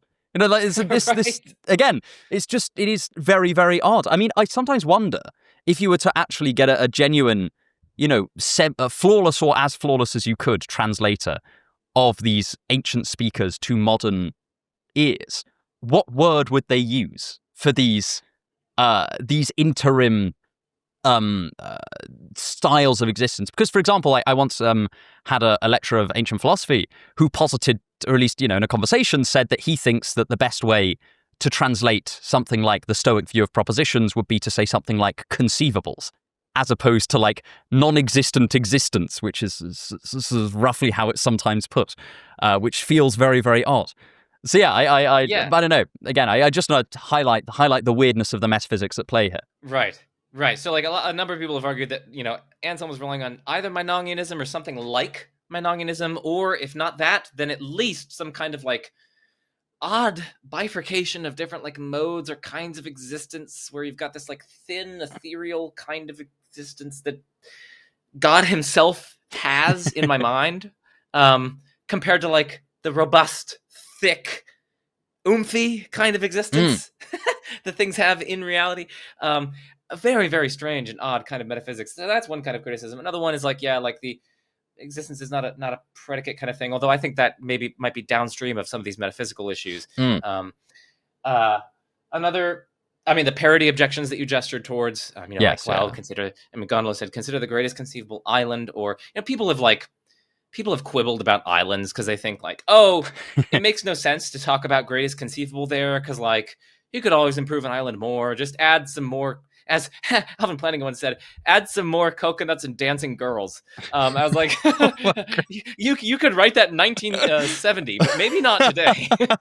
So it seems like maybe the greatest conceivable island parody might not work because like there's no like intrinsic maximum to the level of goodness of an island, but like it's actually like it's just trivially easy to cook up other non-god things where like by definition they have an intrinsic maximum. And you can run the parody with those. So there are just lots of ways to push back. I'm not ultimately convinced, but kind of like Alex, I've come to have maybe a special place in my heart. It's very pretty. And I like it for that reason. It's funny you said that. One of my favorite openings to a philosophy paper ever, I think it's one of Jerry Fodor's papers, and he opens it with, I was talking with my grandma the other day, and I'm like, I know that you wrote this when you were in your 50s. Like, how long lived is your grandma? Anyway, but the next one on our list is the fine-tuning argument, and that truly can be talked about for eons, because it is endlessly fascinating. And I'm glad we've got it here, because we're going to move on to some arguments later on that are in some ways very much analogous to the fine-tuning argument, thinking about those very exciting harmony arguments that have been popping up in the past 5 years. So fine-tuning, this is I mean, you know more about this than almost anyone. I mean, you've produced an absolutely extraordinary amount of writing on the fine-tuning argument. So, yeah, well, definitely not almost anyone, but like, I guess then maybe a lot of people on the internet will say, and that's a low bar, but hey, I can sometimes cross low bars. So I'll take that. That's my win for today. Okay, yeah, the fine-tuning argument. So, turns out that there are various constants in the laws of physics. There are various fundamental parameters of like fundamental particles, like the masses of relevant particles and the ratios between the masses of particles, as well as the strengths of certain fundamental forces that are operative in the universe. Constants in laws of nature. So like, people oftentimes talk here about like the cosmological constant, which governs the rate of the expansion of the universe. Various of these constants seem to take on values that are strikingly fine-tuned, in the sense that among the wide range of values that they conceivably could have taken on, where we can sort of make physical sense of those the values taking on, or the constants taking on the values in the wide range, among that wide range, only a tiny, tiny, tiny fraction is actually compatible with basically anything interesting happening in the universe, including life. And lo and behold, the values of the constants fall within those narrow life-permitting ranges. And not just the constants in the laws of physics, but various other things, as I said. Things like the ratios between various different masses of fundamental particles in the Standard Model, and certain strengths of various forces, and even like certain features of the initial conditions, like the entropy of the initial conditions and whatnot.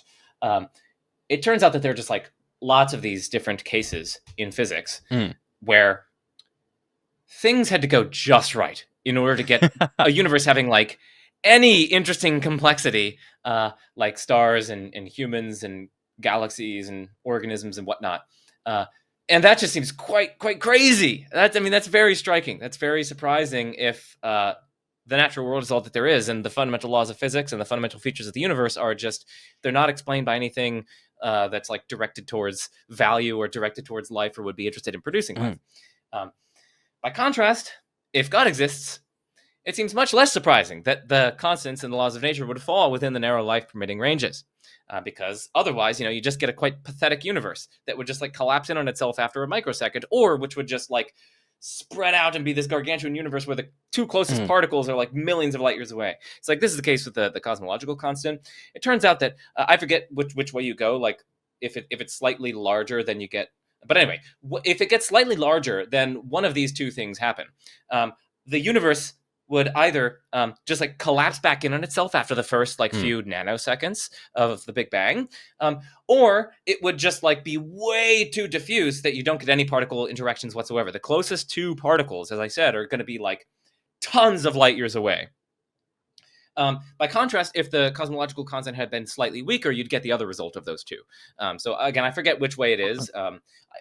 I could sit down and think about it and figure it out because it governs the rate of the expansion. So I guess if the rate of the expansion is too high, presumably that means things would be too diffuse, right? So if it were too high, okay, there we go. I think so, but knowing physics, it's probably the opposite. You know, there's like kind of deeply unintuitive things going on there. I used to be able to like rattle off some of these physical stuff, but you know, over time I've lost some of that, and I focused too much on the philosophy that now. But also the point you only need really one constant to get this off the ground. The rest is just rhetorical loveliness. Right. The rest is a rounding error. Yeah. So yes, but with the cosmological constant, this is what's really striking. Luke Barnes has argued that, and I mean this is not like fringe physics either.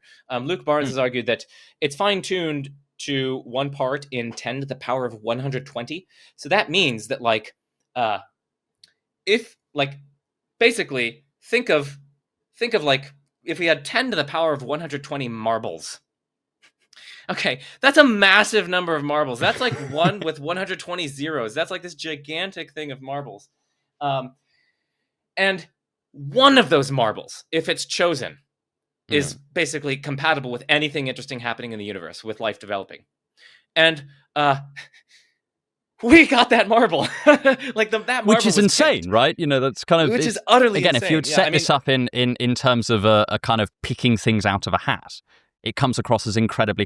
And I think it's worth noting here because there are various different like there's at least from my knowledge, there's a fair bit of the literature here which is kind of mathematical tweakings either way. So, you know, people say, you can't set up a kind of lottery here, and then someone else can say, we will just take a subset of the possible values, and it's still wildly improbable, and we can set up a more mathematically tractable probability distribution. So I know the fine-tuning argument is very interesting, and I've gone a bit of a journey with this one because I used to poo-poo it a bit, and then I worked out, and then I found that made me committed to frequentism in a way that I wasn't massively happy with.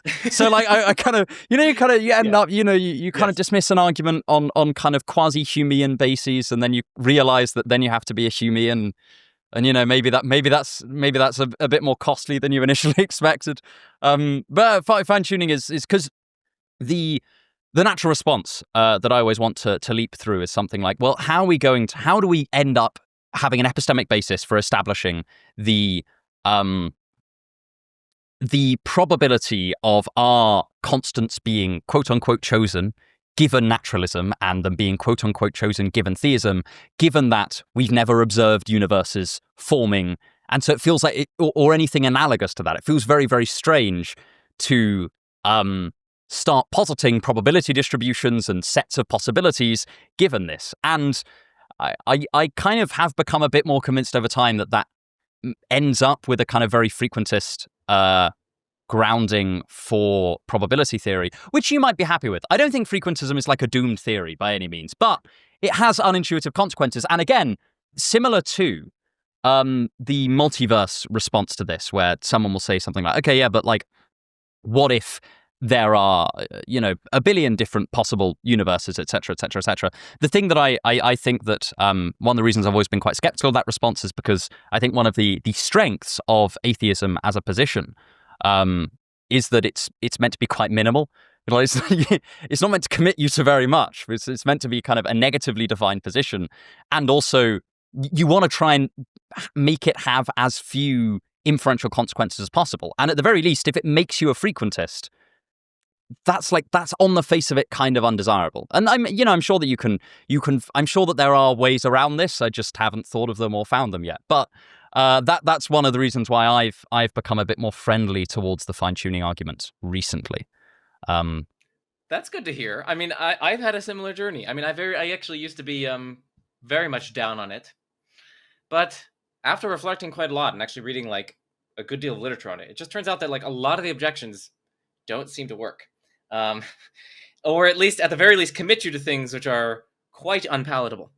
And as a result, I've become more and more sympathetic with it. Like, I'm not gonna go out here saying that I'm like a full-blooded defender of the fine-tuning argument. I am very uncertain about these sorts of matters. But it's much better than I initially thought. I can at least say that. So there are lots of things to say here. So one thing with respect to like the frequency point that you made, yeah. I've actually never been terribly convinced by this, just because like Luke Barnes has pointed out that like you shouldn't want here's a desideratum that any objection to the fine-tuning argument has to meet. Your objection to the fine-tuning argument should not be a successful response to what Luke Barnes calls the awesome theological argument. So the awesome theological argument says, like, we wake up one day and like we confirm through like all the observatories and everything that the stars have spelled out the first 14 verses of the book of John in perfect Koine Greek.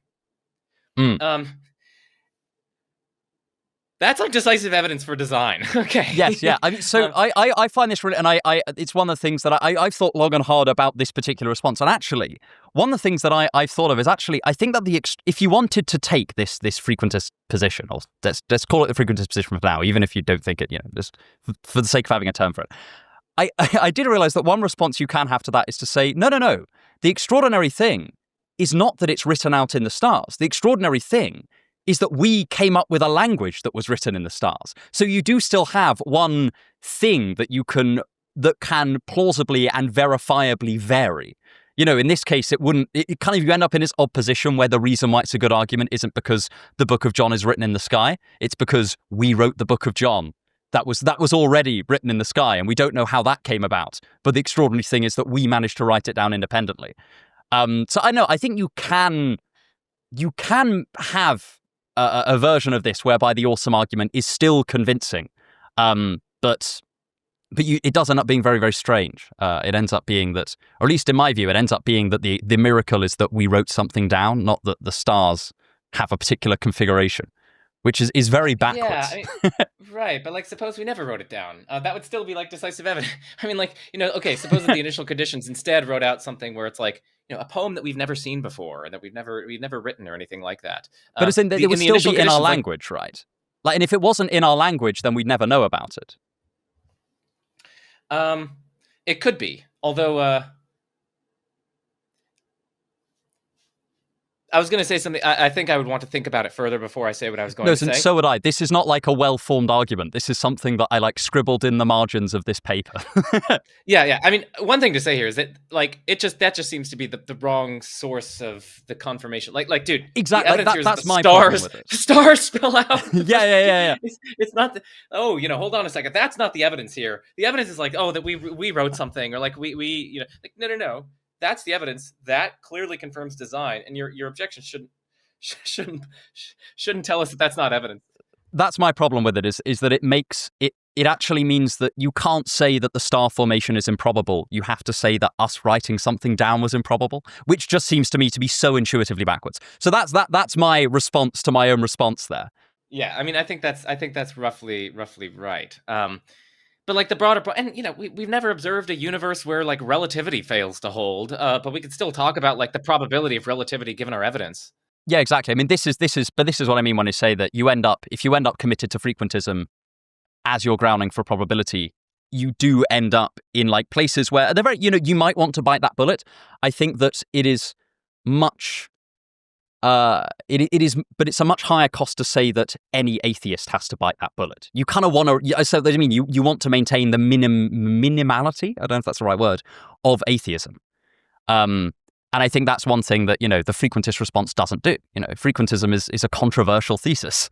And as you say, it gets you saying things like, we can't say how probable it is that general relativity is true, which feels like, at the very least, doesn't track how we talked about general relativity before it was decisively confirmed as at the very least approximately true. good luck telling the physicists that and the cosmologists, because I mean, like, cosmology is the study of the fundamental structures, like large-scale features of the universe. We haven't observed other universes which those fail. So basically, we know nothing in cosmology, essentially. Like, or at least, well, I just think like this is not a plausible, at least in my view. I mean, again, I don't want to minimize, and there's also like reference class problems here. So like, if you're a frequentist, like, there doesn't seem to be a really good answer to like what exactly it is, what reference classes determine the relevant probabilities. It might just be like relative to our interests or something. Now, oh goodness. Yeah, my broader point is that line of response, the fine-tuning argument, just gets you committed to so much that you might not initially expect to be committed to. So, like, say you run this argument the whole way through and you end up saying, oh, well, yeah, but I'm ultimately going to be I'm ultimately going to say something like, oh, yeah, but all of our cosmological physical theories bottom out at simple, statements about verifications of experiments and models or something like, you follow the anti-realist path down as far as it goes. You have then potentially made your atheism contingent on all of these incredibly controversial philosophical theses that, when taken together, feel like they're unlikely to all be true together. You know what I mean? Like, that's what I mean when I say I think that the minimalism of atheism is kind of important to conserve if you're going to have a good argument for it. I think that, the one thing that I think is really interesting is that the fine-tuning argument relies on us saying there's something about the world as it exists now that God plausibly would value. Because, that's the thing that makes our little subset of life remarkable, is that plausibly God values life. One of the objections people have raised to it is that, God, it seems like there's not very much life in the universe if for God to value it. I actually think that one of the potential responses you have to that is to say, well, actually, if you're sold on God because of the fine-tuning argument and only because of the fine-tuning argument, a kind of natural, if not fully deductive corollary is to affirm something like providence and to say, no, actually, God values the world just as it is and will be. Like, no, like this is his favorite thing. The world as it exists and will inevitably exist. I know. I think that's kind of again talking about properties that kind of God that flow naturally from arguments. I think that's the potentially one that you could get from fine tuning that would deal with some of the objections that are like, well, why is only 0.000 whatever 1% of the universe inhabitable? And you can say, well, no, you don't understand. God doesn't value life in the abstract. If God fine-tuned the universe, he clearly values this situation specifically. I don't know. I think it's interesting. It kind of I think it gets around some of the problems to do with knowing God's mind. And yeah, I was about to say this. Like, you don't need to like say that you're certain that like this is the sort of thing God might value. It just needs to like not be like 1 in 10 to the 120 or something like likely. Yes, we're talking about relative likelihoods here. Yeah, that's exactly the So like, I mean, that's one thing to say is like, it wouldn't be terribly surprising if there may be certain reasons that God has not to just make the fraction of life in the universe like overwhelmingly large. I mean, like, for one thing, there's a lot of like pretty cool aesthetic value in like just these like vast cosmic arena, which is like has all these beautiful like dust structures and whatnot that like you can't have life on that sort of thing, but so there's some aesthetic value in there. Like, there are other values that this involves. So like I don't know, it can give us a sense of humility and give like a sense of awe towards the creator. Like, look at this massive thing and like look how small we are. Like, we can see like just like non-silly reasons that God might have to do this sort of thing. And like, yeah, sure, I can't be certain that God would act on these sorts of things, but like, it would seem like utterly absurd, at least to me, to be like, oh yeah, like I know with 99.9999999999999999999999999999999999999999999999999999999999999999999999999999999999999999999999999999999999999999999999999999999999999999999999999999999999999999999999999999999999999999999999999999999999999999999. No, I think this is why. And one of the like, I've started kind of calling it in my head the existential comfort of God's fine-tuning, which is to say something like, actually, if you're a fan of the fine-tuning argument, if that's the reason that you believe in God, you should be pretty confident that things are for the best, that there is like a kind of divine plan. At the very least, that falls out of your reasons for believing in God. as you say, because you have all these plausible reasons why God might want certain things that at first might seem implausible to you. And if your basis of theism is on the basis that God has fine-tuned the universe, then there is a kind of natural comfort that falls out of that. No, I think that's interesting. Just we think of the fine-tuning argument as a very like cold argument for God. It may be warmer than we give it credit for. Nice. I'll say a few more things here. One thing to say is like I'm also open to just saying like, yeah, like the general inhospitability of the universe to life. Like, okay, that's going to be that's just further evidence that we need to update on. Like, yeah, that might be some evidence against theism, but like, come on, like that's like not on the order of like 1 in 10 to the 120. Like, again, there are some non-silly reasons we could see why God might actualize this sort of thing. So even if it's more likely under naturalism that given that you have a life-permitting universe, life is going to be relatively rare, that may be more likely under naturalism than under theism, given that you have a life-permitting universe. But it's not going to be like overwhelmingly more likely, it seems to me, just for familiar reasons that we should just have a kind of epistemic humility about God's motives, and also we can see like non-silly motives God may have for actualizing a universe like this. And I mean, there's also, I mean, there are a few other things to say here. So that's one thing. Like this would just be further independent evidence, which just seems to me to not be as strong as, and not really as close to as strong as the evidence of the fine-tuning. Another thing to say here is that at least given the laws of physics that we have, this is a point that Robin Collins has made, you actually do just need like a mostly barren, mostly lifeless universe in order to even support life in the first place, given our laws of physics, because you need quite a long time for like the relevant stars to develop. So you need like quite a long time in cosmological history to have at least sufficiently many stars develop and sufficiently many galaxies develop so that they can actually like birth the relevant heavy elements that you need for life. And then they need to like coalesce eventually. And like you need just like this kind of ever expanding universe where like most of it is empty space, like most of it is inhospitable. You actually need that to get any life whatsoever. I mean, I get that. Although one thing that, and I think this about the fine-tuning argument more generally, one of the things that I wonder is that, you know, this does end up with a picture whereby, okay, yeah, God is kind of intervening at the level of setting the cosmological constant and other such related constants. It does also seem that, at least, you know, for a lot of theists, God's omnipotence would suggest that he controls a whole bunch of other things, like the possible conditions under which life could develop and stuff like that. You know, it seems like, this isn't necessarily, I don't think it's necessarily a problem for the fine-tuning argument so much as it's like an interesting tidbit about it, I suppose, is that like the idea of, okay, there are only these tiny set of values for the cosmological constant under which life would develop. That seems like it's plausibly, at least, you know, under the assumption that God is omnipotent, that seems to be plausibly something that God could change. Like, you know, in theory, God could snap his fingers and we could all be disembodied souls without any kind of necessity to have a sort of physical basis and thus totally detached from physical laws. And I know, I think it's interesting in the sense that, again, it's not really a problem or a strength of the fine-tuning argument. It's more just a general observation that it actually seems to me to be kind of oddly supportive of a God that controls, that tunes things, but exists within a higher set of limitations. Yes, okay, so that's interesting. I think there are a few things to say here. So I think the theist doesn't need to say that God sort of is only working with these like limitations. It's not that like God is limited to the actual form of the laws of physics. It's more so just like, listen, when we do this kind of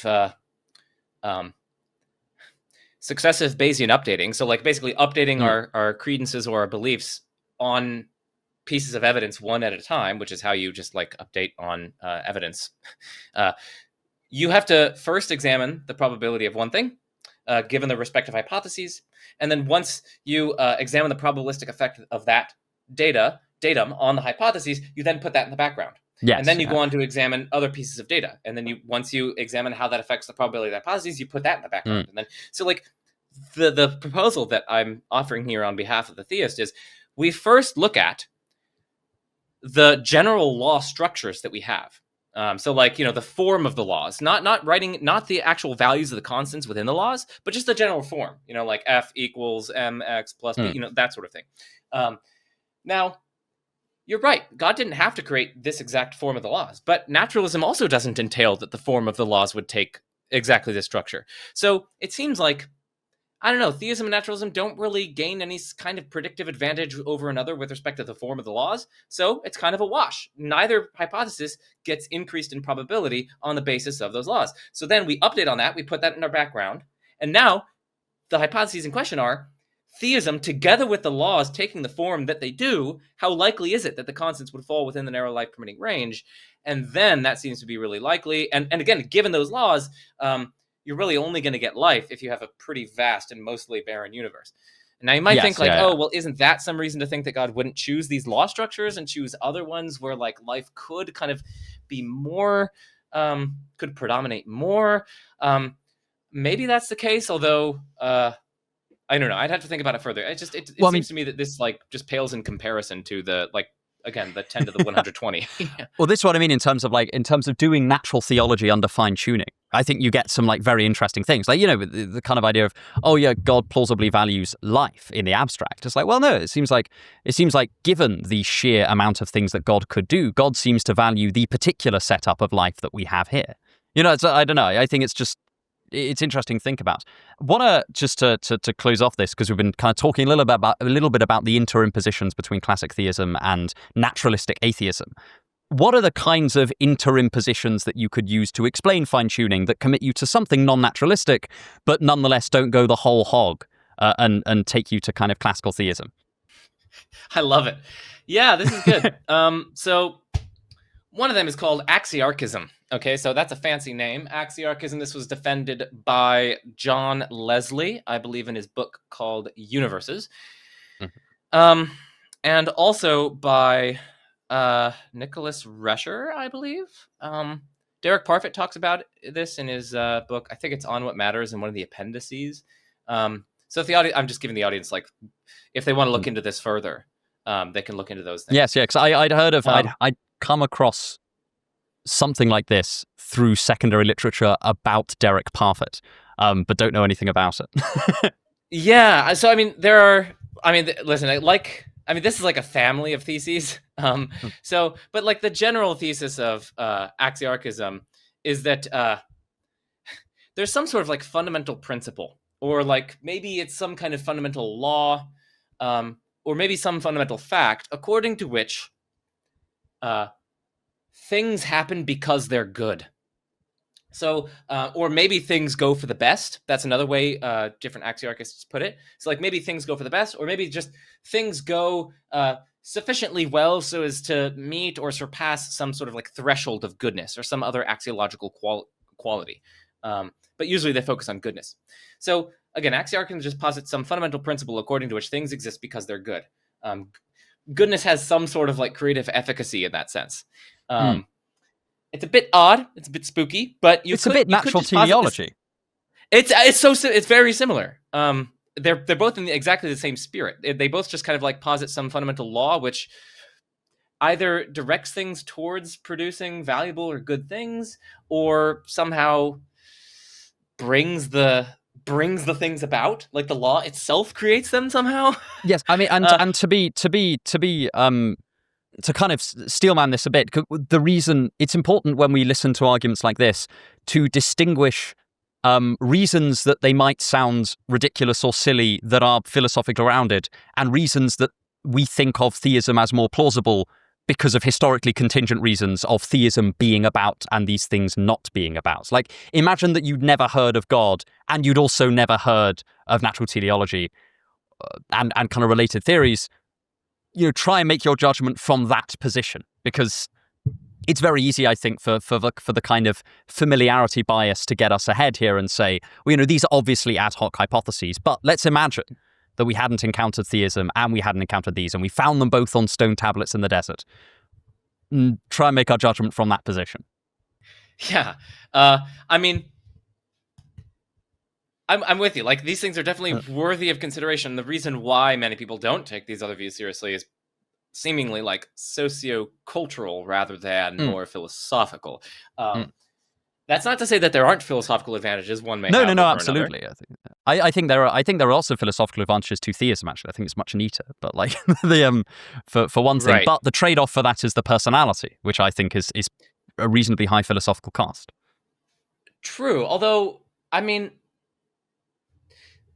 it's just okay. Yeah. I mean, I don't know. It is much more common, at least in our experience, that like concrete things bring stuff about, right? That like that's what's responsible for things, either like causing things or grounding things or whatever. Much less do we see, in fact, do we ever see, like fundamental laws just like directly producing something or something like that.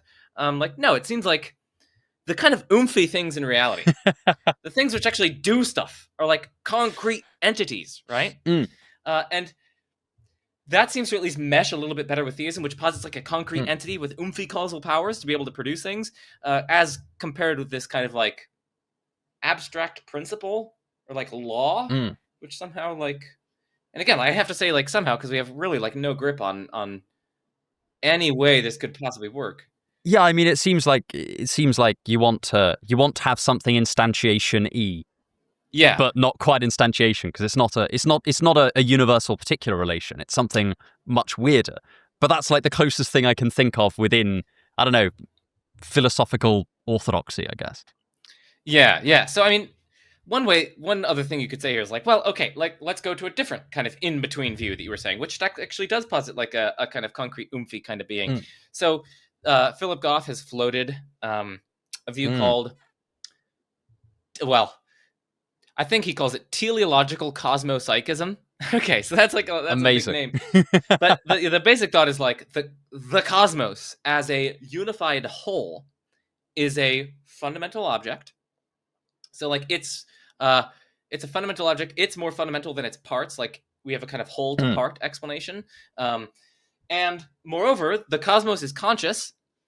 So that's where the psychism comes in, cosmopsychism. So it's actually a conscious entity.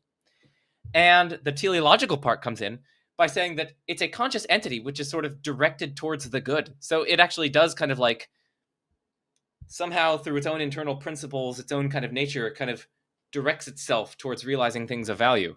And it could set its own constants then to be in the life permitting range.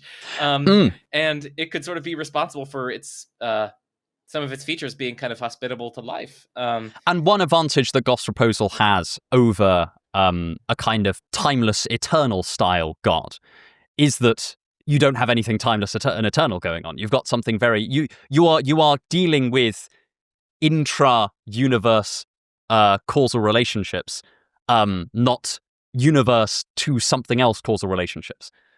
Is just because I know that Philip Goff sometimes gets a hard time. I always like to put in a bit of defense for Philip Goff's views. I think they're very imaginative and actually I think that when they're laid out in detail, they are more interesting and potentially like less ridiculous than they first seem. I think that people quite often dismiss them for socio-cultural reasons when actually stuff like only positing intra-universe relationships, even if it's, between the whole universe and stuff in it as a kind of organizing principle, that is still a philosophical advantage over something timeless and eternal and external. So no, I just put in my little Goff defense. I mean, that's still not my view, but I like right. No, good. I mean, yeah. I mean, Philip Goff is an amazing philosopher. He's brilliant. He's great. And I think this view is more respectable than people give him credit for. So I'm kind of with you there. Now, yeah, I think one of its advantages, at least over traditional theism, is that like we all already recognize the universe. Like we're all already committed to the universe. So he doesn't, as you said, he doesn't have to posit anything beyond the universe. Now, on behalf of the theist, like the theist will say, well, listen, like we all don't recognize like a fundamental universe with like consciousness and directing us towards value. So those are definitely some pretty hardcore theoretical posits that the theist does without. Then again, the theist does posit like a conscious being beyond the universe, which is responsible for the universe, which is also directed towards goodness. So, there are things you could say here. And like, I mean, the theist will probably say they have some sort of advantage if the universe began to exist, because maybe we think that things which begin to exist, maybe they call out for an explanation beyond themselves. Well, I mean, speaking of, We've got the Right. Kalam cosmological argument looming on the horizon, which Okay, just let's transition. which I think to a certain sorry, as in I would like to talk about fine tuning until the end of time because it is Until the cows brilliant. come home, right? But we would be here until quite a while. But the Kalam cosmological argument is does hinge on this idea that the universe is the kind of thing that begins. And often I find the Kalam cosmological argument is confused with the kind of Thomist cosmological argument. But in fact, I mean, one of the interesting factoids about this is that St. Thomas Aquinas almost calls out the Kalam cosmological argument in one of its earlier instantiations in Summa Contra Gentiles, where he says, no, the universe might not have a beginning. That's not something we can know through reason. The universe does have a beginning because of the book of Genesis, but we couldn't know that through natural reason. This is purely revealed theology. But Kalam cosmological argument, of course, more recently put forward by William Lane Craig, possibly the thing he's best known for. I can't think of anything else he's better known for than this. It is really interesting. And am I right in saying, because I don't know this enormously well, that there are kind of two versions of the Kalam cosmological argument? There's a sort of an older one, a slightly updated one. Am I correct in thinking that, or have I just heard this from an unreliable grapevine? Well, if it's unreliable, then it would be from me or something like that. Because Rob Koons is the one who introduced the distinction between the new Kalam and the old Kalam, and I think it's a brilliant distinction. And I have tried to popularize that in various videos of my own channel and on Rationality Rules and various other places. In which case, perhaps that is where I picked it up, because it's just rattling around the back of my head from somewhere. It could possibly be that when I was like 18, I watched one of your videos on this. Oh, goodness. Yeah, so, the old Kalam and the new Kalam. So, the old Kalam is just like what you see in the likes of Craig and also even going back to like Al-Ghazali, or as Craig says, Al-Ghazali. And like, I think, who is it, Philoponus or something? I think he also defended it. I know very little about history. As an analytic philosopher, my work is utterly ahistorical. And this has happened sometime in the past, maybe. But anyway, that's the old Kalam. And it's old because it relies on more like older paradoxes to try, at least in the philosophical case for the second premise that the universe began to exist. It relies on like older paradoxes involving like typically the fact that like proper parts of an infinite collection can be put in one-to-one correspondence with the infinite collection as a whole, and various other more like older paradoxes. The new Kalam, by contrast, is like crucially hinges on the thesis of causal finitism and the more recent paradoxes and other arguments for causal finitism by people like Proust and Koons. So this is another one where I could go for like billions of years. I think we'll have to keep ourselves relatively constraining. One of the I think the old paradox of infinity always fascinate me. Just because like that paradox about within an infinite set you can put one-to-one correspondences between the whole set and a proper subset of the set. Just like I love what mathematicians did with that. They just made that the definition of infinity. That's just the definition of a Dedekind infinite set. It's just something of which is just so wonderfully mathematician. Like I just like, oh, you found a weird thing that seems like it's a paradox. Well, no, we're just going to use that as our definition for this weird thing that's cool, and we're going to start investigating it, and we're going to do theology with it in the case of Cantor. But yeah, right, so sorry. Yes. The Kalam cosmological argument. I say, sorry. Oh, no, it's all good. I mean, goodness me. Like I said, I could go on for like billions of years. I mean, one thing that I will say is like, for the audience, please check out my Kalam playlist. Like, it's the playlist that I've worked the hardest on, that I've done the most work on. I've got like literally dozens of videos on there that cover every single nook and cranny of the Kalam cosmological argument. Its first premise of the causal principle, its second premise, the universe began to exist. I examine the philosophical case for that. And I have other people examine the scientific case for that. I've got videos on all those sorts of things. I've got videos on stage 2, which try to infer the various divine attributes of this being. Like, I highly recommend, shameless self-promotion. I'm utterly shameless. I mean, check out the Kalam playlist. No, I mean, it's the best, believe me, folks. I mean, something that I'd be interested in, because in some ways I think that, the first part of the Kalam cosmological argument, at the very least, is like intuitive. People can get a grasp on it. Something that I'm very interested in is that second part of what kind of being falls out of the Kalam cosmological argument. If you accept this kind of minimal form of Kalam, whereby everything that begins to exist has a cause, the universe began to exist, therefore it has a cause, and like the extra bit of that cause is God. For a lot of people, even if they accept all of those, the first three parts of the argument, that second part seems incredibly mysterious. But of course, people have argued that certain properties of God fall out of the Kalam cosmological argument. So I'd love to hear a little bit about those. Yeah. I think these arguments are not particularly forceful. So you're asking someone who is quite critical of the. I just want to say that from the outset. Like, I'm not going to give them their best defense, because I don't think they can be given a particularly good defense. But some things they'll say here, they'll say things like, well, if this cause, so as you said, first premise, whatever begins to exist is a cause. Second premise, the universe began to exist. Conclusion, therefore, the universe has a cause. And then we try to say, well, if the universe has a cause, then that cause is God. So God exists, therefore God exists. Okay. So why think if the universe has a cause, then that cause is God? Well, something they'll say is that it's spaceless and timeless and immaterial and enormously powerful. So, like, this is oh my God, it's Craig like he's in the room. Say. Beethoven and bicycles and root beer. Oh goodness, I've watched too many Craig videos, as you can see. I mean, so have I. Yeah. Anyway, well, Kevin, you see, the objections to the Kalam cosmological argument that you're witnessing here. Okay, I'm sorry, Craig, Dr. Craig, I love you. Okay, I think your arguments are not successful, but you're great, and thank you for the public philosophy that you do. Okay, so. I'm not trying to make fun of the man. I'm just having fun here. It might sound like I've had some alcohol in my system, but I have not had any alcohol today, okay?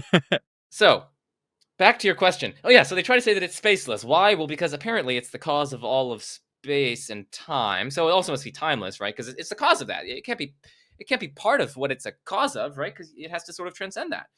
It's precisely what's bringing those things into being in the first place, right? So it can't itself be in time or space. So it has to be spaceless, timeless. Because it's apparently the cause of all of material reality. It also has to be immaterial, okay? So we got an immaterial, spaceless, timeless cause. Apparently it has to be enormously powerful, because it brought... I mean, look at its effect. It's crazy. The effect is just this massive, beautiful universe. Seems like you need like enormous power in order to be able to, cause this sort of gigantic universe. Okay, so it's enormously powerful. It's spaceless, timeless, immaterial. It's like a first cause. It's got to be beginningless, right? Because if it had a beginning, it would itself have a cause, and we'd be off on a regress, and there would be infinitely many. We get the regress of infinitely many things, and you can't have actual infinities per this sort of argument. So, okay, so we ultimately get to this uncaused, beginningless, spaceless, timeless, immaterial, enormously powerful being. How do you get to like it being like personal? Well, like they'll say some stuff about. I can't do this without waving my hands, because their argument seems so hand wavy, and it's. But they're like, oh well, if this thing were just like an impersonal mechanism, then it would seem that it would like have to kind of necessarily and deterministically burp out its effect. And so if it's timeless, its effect would also have to be like either eternal or timeless as well. It seems like the only way you could get like a temporal effect from a timeless cause is if it like. I don't know, it had some kind of spontaneity, some kind of like libertarian free will in order to be able to cause a temporal effect from a timeless universe or something. And so I guess it has to have free will. I mean, I feel bad even like giving these arguments. I feel no, like... I'm sorry. I need to inoculate the audience against them, because I'm saying like false things and like poor inferences. But anyway, no. But I'm sorry to put you through it. I largely wanted to explore the attribute side of Kalam cosmological argument, because actually I think it's it's an unfavorable comparison in some ways to the Thomist cosmological argument, because whatever you think of the Thomist cosmological argument, I actually think that the divine attributes part of it, at least up until the point where it gets to some of the more wacky properties of God. I actually think that some, just the idea of a being of pure act. If you accept all of the premises of the Thomist cosmological argument, it falls out of that at the very least. This is it's a kind of almost, I think, the gold standard for divine attribute stuff. And I think in some ways, the Kalam cosmological argument favors a little bit compares a little bit unfavorably to that. With the next one on our iceberg is the contingency argument, and I'm assuming that's Leibniz's contingency argument, for the sake of simplicity, which in some ways is a little bit similar. Everything has an explanation. You need to get some kind of ground level to your explanatory chain, and that you end up with God. I sort of. I'm no Leibniz scholar, so I don't know how on the money I am there, but that's the version that I learned at some point. Yeah, I mean, again, there are different ways you can put this argument. Just like contingency arguments, they're themselves a huge family of arguments. Yes, yeah, that's why I said Leibniz is just because for the sake of narrowing it down. Yeah, although, yeah, I mean, Leibniz has. See, I don't like Leibniz because he is one of these like radical rationalists who has like an uber strong principle of sufficient reason, where like everything has a sufficient, like fully necessitating reason for why it exists. But that's going to quickly land you in what philosophers call modal collapse, where everything is necessary. Nothing is contingent. Nothing could have been otherwise. Literally everything, down to like the last wiggle of your finger, down to the last sneeze, down to, the arrangement of the grass on my lawn out there.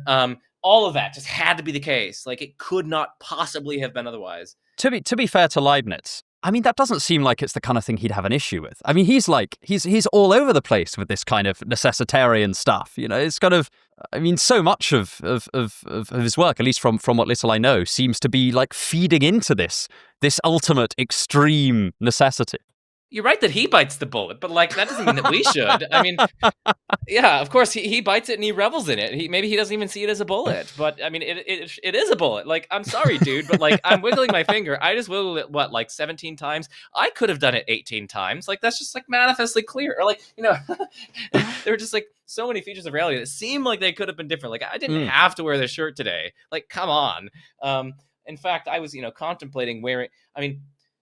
I was contemplating wearing other things and potentially even not wearing anything, but I decided against that. You're welcome. Well, actually, sorry, you don't get to see that. That's right. But That'll be for the Patreon section. Yeah, right. I mean, I already mentioned the booty pics on there. So anyway. So I mean, in which case, let's drift away from Leibniz a little bit. What do you think is the strongest contingency argument that you've come across? Well, it's like well, that's good.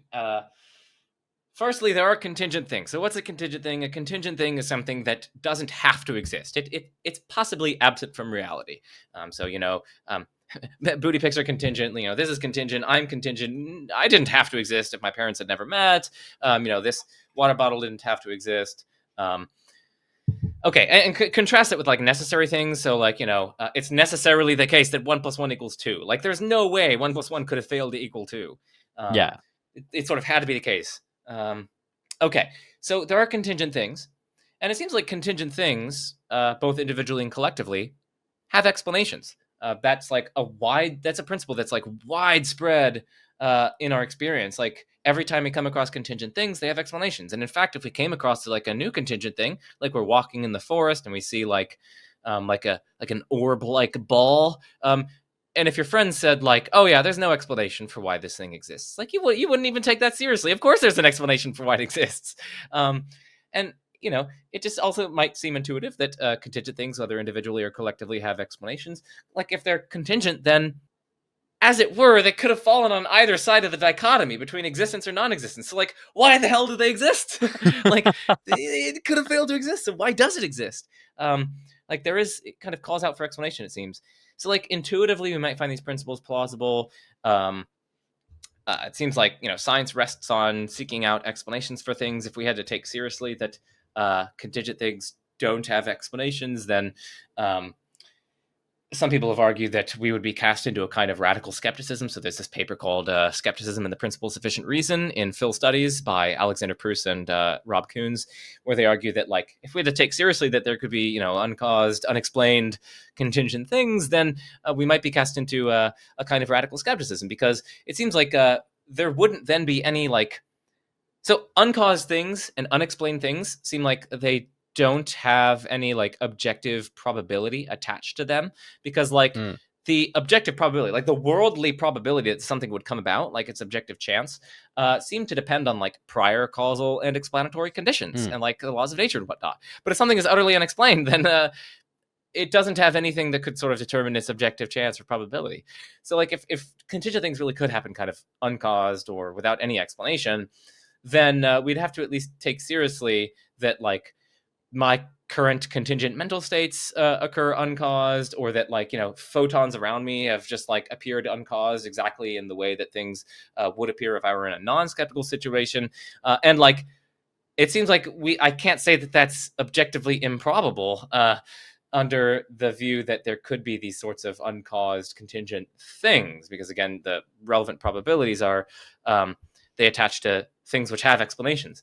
So that's a very rough gloss on their argument. It's much more sophisticated, and I've simplified it horrifically. So check out the paper if you're interested. But the broader point is that this explanatory principle, that contingent things, whether individually or collectively, have explanations, seems to be at least well supported. So defenders of the contingency argument argue, okay, well then now just consider the the collection of all contingent things. There is such a collection because there are at least some contingent things. And by our explanatory principle, it has an explanation. Now, it seems like the explanation can't be in terms of any contingent thing or collection of such things, because that's part of the very thing we're seeking an explanation of, right? It's like, if we're asking, why are there any penguins? You can't cite a penguin to explain why there are any penguins at all in the first place. Yes, yeah. You end up circular.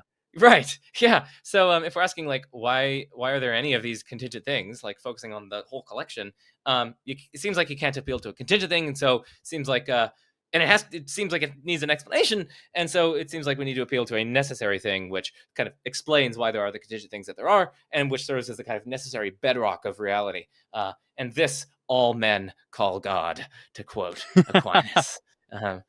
No, I mean, I could say something on behalf of that additional thing. I mean, for starters, in this case, the necessary thing can't necessarily produce the contingent things, because they're contingent and it's necessary. And whatever is necessitated by something necessary is itself necessary. It can't be a merely deductive relationship. Otherwise, the necessity will flow down this chain of conditionals.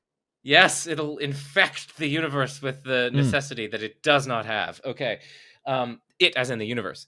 Okay. So we really do need some kind of indeterminacy here. And I mean, there are really only, like, two ways you could have that. You could have some kind of, like, quantum kind of, like, like physical indeterminism. Random number generator outside the universe. Right, something like an objective randomness, or a kind of libertarian agency. So at the very least, we've kind of, like, narrowed this down to these two categories, and it's not too implausible to say that it has a kind of libertarian agency, and it's acting for the sake of reasons. Acting freely for the sake of reasons. That's one thing to say. Another thing to say is, like, when you examine contingent things and necessary things, it seems like the necessary is kind of like the realm of the non-arbitrary, right? Like, there aren't, it's not like an arbitrary coincidence that 1 + 1 = 2, or that, if A is a part of B and B is a part of C, then A is a part of C. The necessary seems to be, like, thoroughly uninfected by arbitrariness, where arbitrariness is something like where we can conceive of something being different in lots of ways, and it seems like it easily could have been different, and in fact, there doesn't really seem to be a principled reason for why it is the way that it is. By contrast, like, the contingent is kind of like the realm of, the arbitrary. Like, oh yeah, it happened, like, exactly 17 times when I wiggled my finger, or, like, the exact arrangement of particles and rocks and whatnot. Like, yeah, there can be seeming arbitrariness in the realm of the contingent, but it seems like the necessary, it's kind of like arbitrariness doesn't mesh well. It doesn't kind of mesh nicely with the necessary. But in that case, it seems like we have some theoretical pressure towards making our necessary being just utterly uninfected by a kind of arbitrary limits, like just a random limit in its power. Like, oh yeah, it can produce exactly 10 to the power of 80 particles, but, like, no more. Or like, it can do these sorts of things, but like not these other sorts of things. Like, what would explain that sort of limit? So at least we might be pushed towards saying that this being is like totally limitless. So we have a necessary limitless being, and if it's limitless, then it's not going to have limits in power, so it's arguably going to be all powerful. It's not going to have, like, if it has any goodness at all. This is one of Josh Rasmussen's points. If it has any goodness at all, like, maybe it's good to produce a universe like we find it, then so long as it doesn't have any arbitrary limitations in its goodness, then it's going to be like all good. It's going to be like basically maximally good.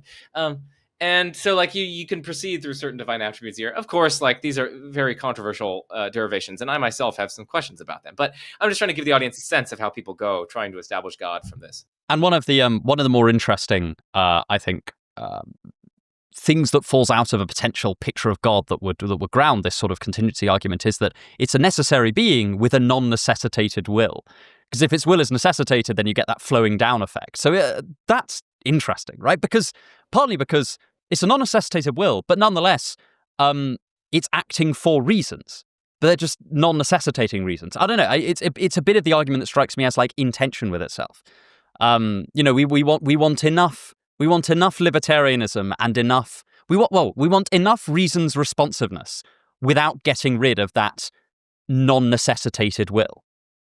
And I'm sure there are ways of doing it. I just think it's interesting that we end up with a caught between two poles in our picture of God, as I suppose we so often are. Yeah, I think that's a good observation. I mean, they're just going to have to say, yeah, I mean, it has a kind of libertarian freedom among alternative courses of action. It has reasons favoring each of them, but sometimes they'll just say, like, we have reasons favoring different outcomes, and we can freely choose to act on some of them.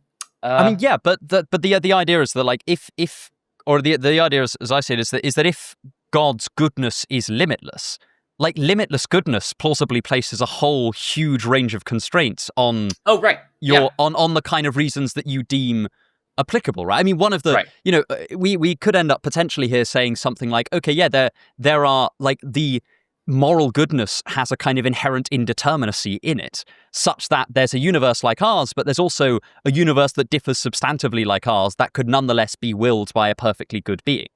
I mean, that I know, it's just really interesting. It's a very interesting picture of will, right? Isn't it? Like, and a very interesting picture of morality, right?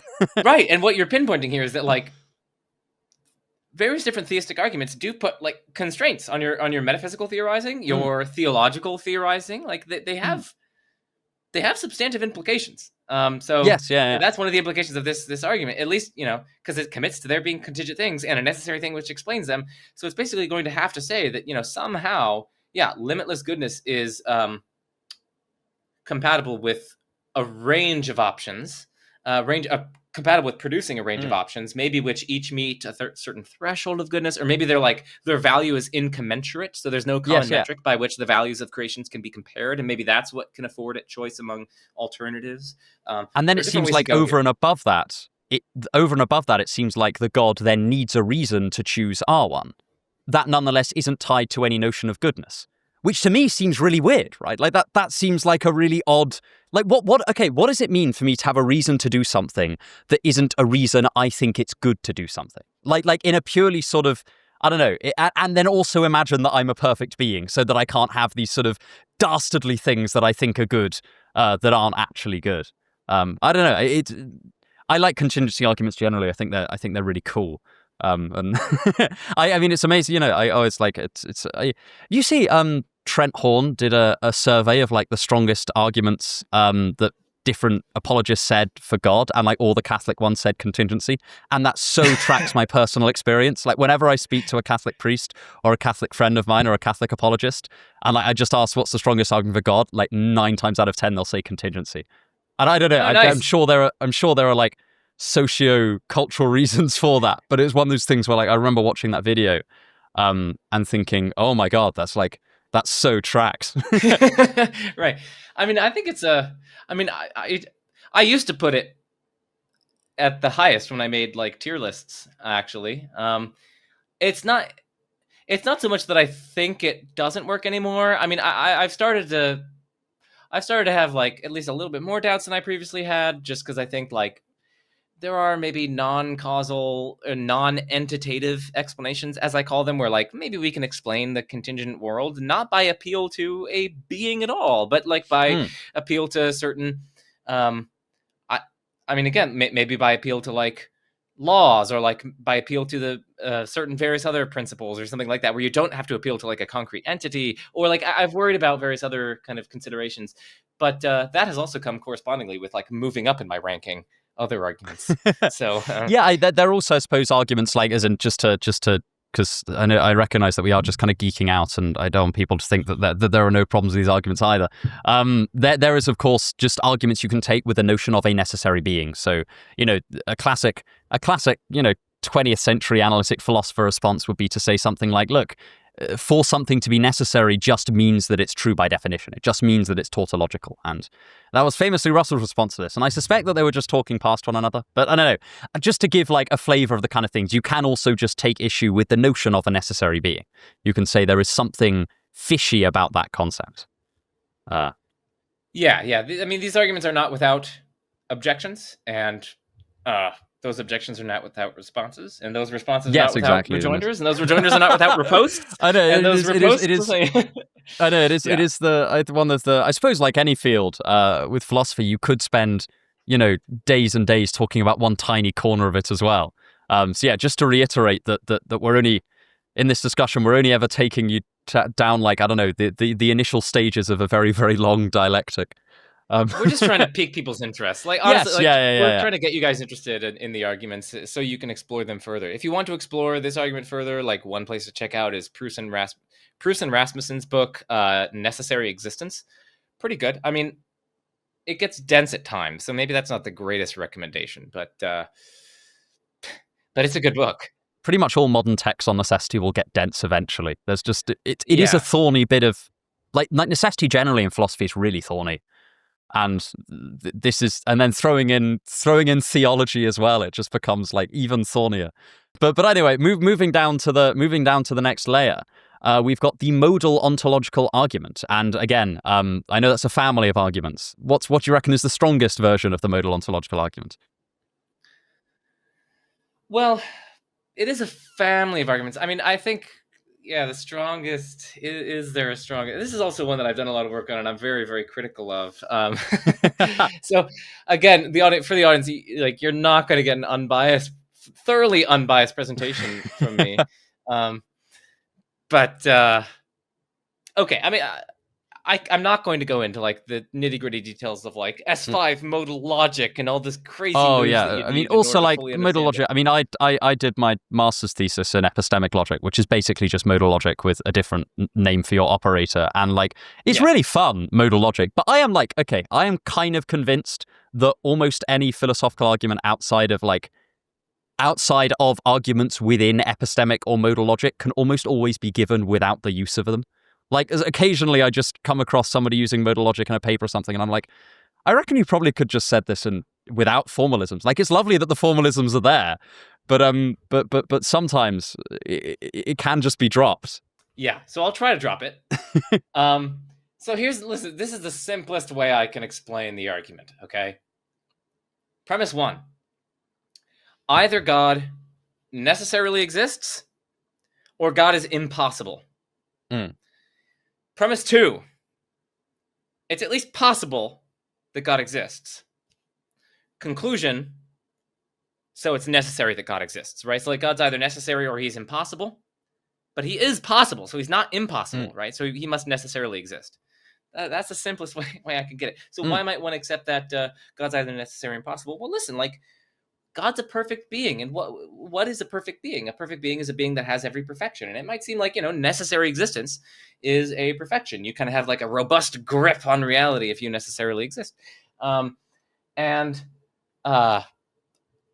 you might also just like define God as a necessarily existing being. So like we could just say like the conception of God that we're working with is one according to which God is necessarily existing. And if God's a necessarily existing being, if he exists at all, well then basically he's either going to have to necessarily exist or he's either going to have to be impossible. It's not like there's like a middle ground where he exists in some possible worlds, some ways that reality could be, but not other ways that reality could be, because then he's not like a necessary being, right? Like, go to those worlds in which he exists. Well, there are some other possible worlds in which he doesn't, so he's not a necessary being in those worlds. So like, the proposition is, if God exists, he exists necessarily, or he exists in all possible worlds. Right, and I bet that's basically what I'm using to just kind of motivate that dilemma. Like, basically, either God necessarily exists, or he necessarily doesn't exist. So either he's necessary or he's impossible.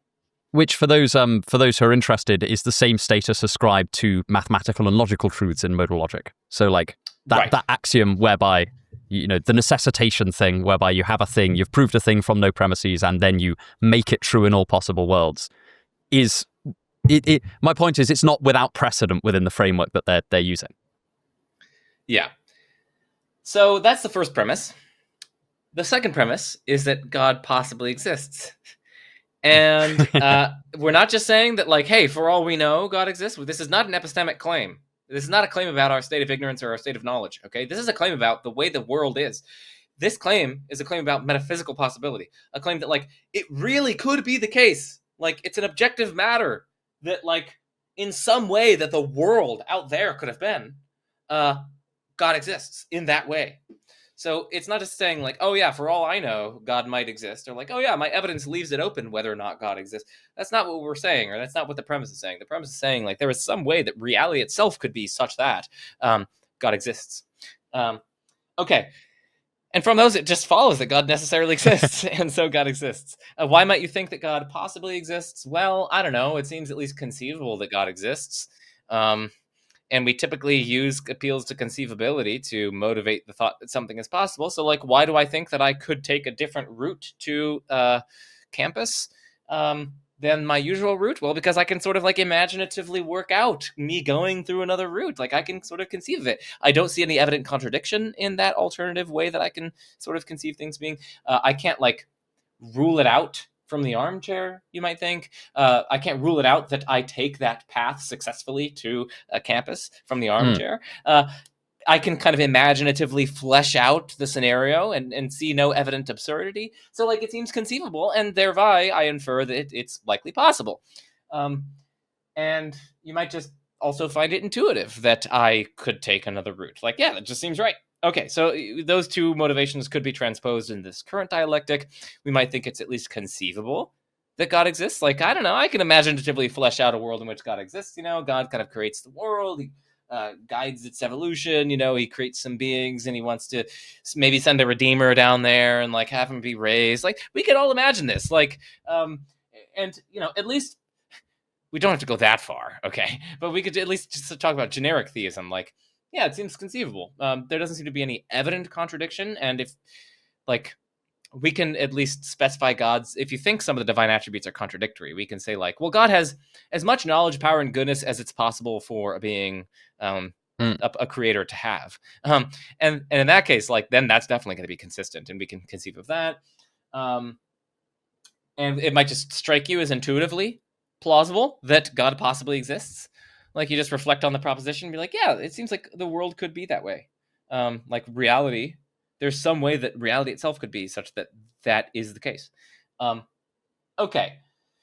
So that's some of the motivation for that second premise. And I mean, people who have watched my content on the modal ontological argument know exactly where I'm going to go next. But before I turn, well, I'll just turn it over to you. I mean, what do you make for me, one of the things, I mean, not necessarily a knockdown objection. One of the things that always immediately leaps out to me, this kind of thing, is that I suspect that there's a fair amount of equivocation going on between different notions of possibility, right? Like, I don't think that, I think that the sort of going from there's no contradiction to there's an active possibility, like a metaphysical possibility. God exists in some kind of really seemingly quite concrete possible world.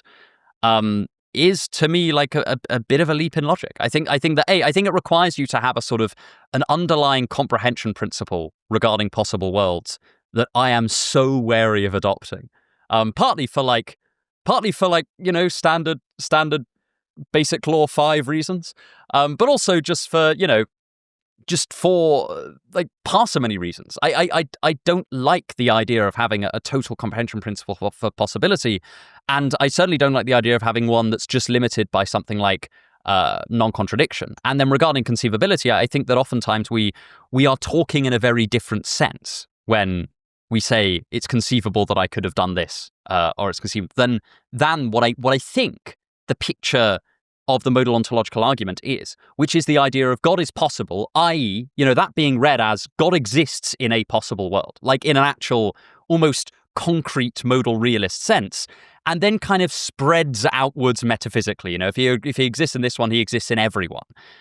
And that, to me, this is what I mean when I say that I'm sometimes hesitant about the use of formalisms, is because sometimes I think they can smuggle in a sort of metaphysical presumptions that aren't necessarily shown. So like, say, because within modal logic, you are talking about things that are concrete within the logic of the logic, if that makes sense. You're not making a distinction between possible worlds that aren't concrete and possible worlds that are concrete, because it's just not formally relevant. Like, it's just not pertinent to the discussion. So by putting the argument using this notion of possibility, you're essentially smuggling in a kind of unspoken Lewisian concrete modal realism without necessarily saying it. And then I think the kind of, oftentimes when I see it presented, it leaps between these, a much more minimal notion of possibility that I don't think could support the modal ontological argument, and this much thicker conception of possibility, which might be able to, I think it's an open question, but it might be able to, but that I think just you would need a very strong independent argument for, that I'm not necessarily convinced that the modal ontological argument has. Or at the very least, if they do have, that will be like an enormous cost of their theory. Yeah, I mean, I think these are very fair points. I mean, you're preaching to the choir, but but with like the consistency thing. I mean, like, listen, it's certainly not sufficient to establish metaphysical possibility that you show that something is merely consistent. I mean, like, here's something that's totally. So one thing that shows this is just like, unprovable mathematical truths, which like we just know that there are such things. Yes. And since they're unprovable, both their affirmation and their negation are each consistent. But like, it's a mathematical claim. Like, one of them has got to be necessarily true. So like, consistency. Well, especially when you're talking about things like things that are, true but not provable. Like, you've got this kind of, this is a. Exactly. Yeah, sorry. So consistency just can't be sufficient for possibility. Like, you can't just say, oh yeah, it's consistent for God to exist, therefore it's like metaphysically, genuinely, really possible for God to exist.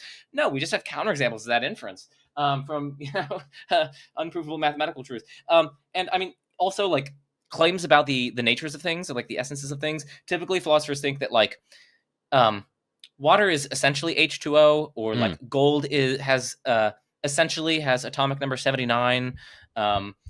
I am like essentially human. I could not have been a poached egg. Like, I could not have been identical to a poached egg. Why is the classic example a poached egg? Is that like? I think that's David Lewis. That's like that was in my textbook at university. It's just like, you could not have been a poached egg as a metaphor. And I was just like, what a weird example. And I don't know if it's just that we're all working from the same book. Philosophers find it so funny, and they're like, "Oh yeah, we got to keep on using this." I mean, that reminds me of Kripke in his Naming and Necessity. It's one of my favorite lines. The audience, beware, this is not funny, but I found it utterly hilarious. Kripke is giving an example when he's talking about like theories of names and like reference, and he introduces the example by saying, "Someone, let's say a baby, is born." So I was like, let's say a baby. It's like, of course it's a baby if it's born.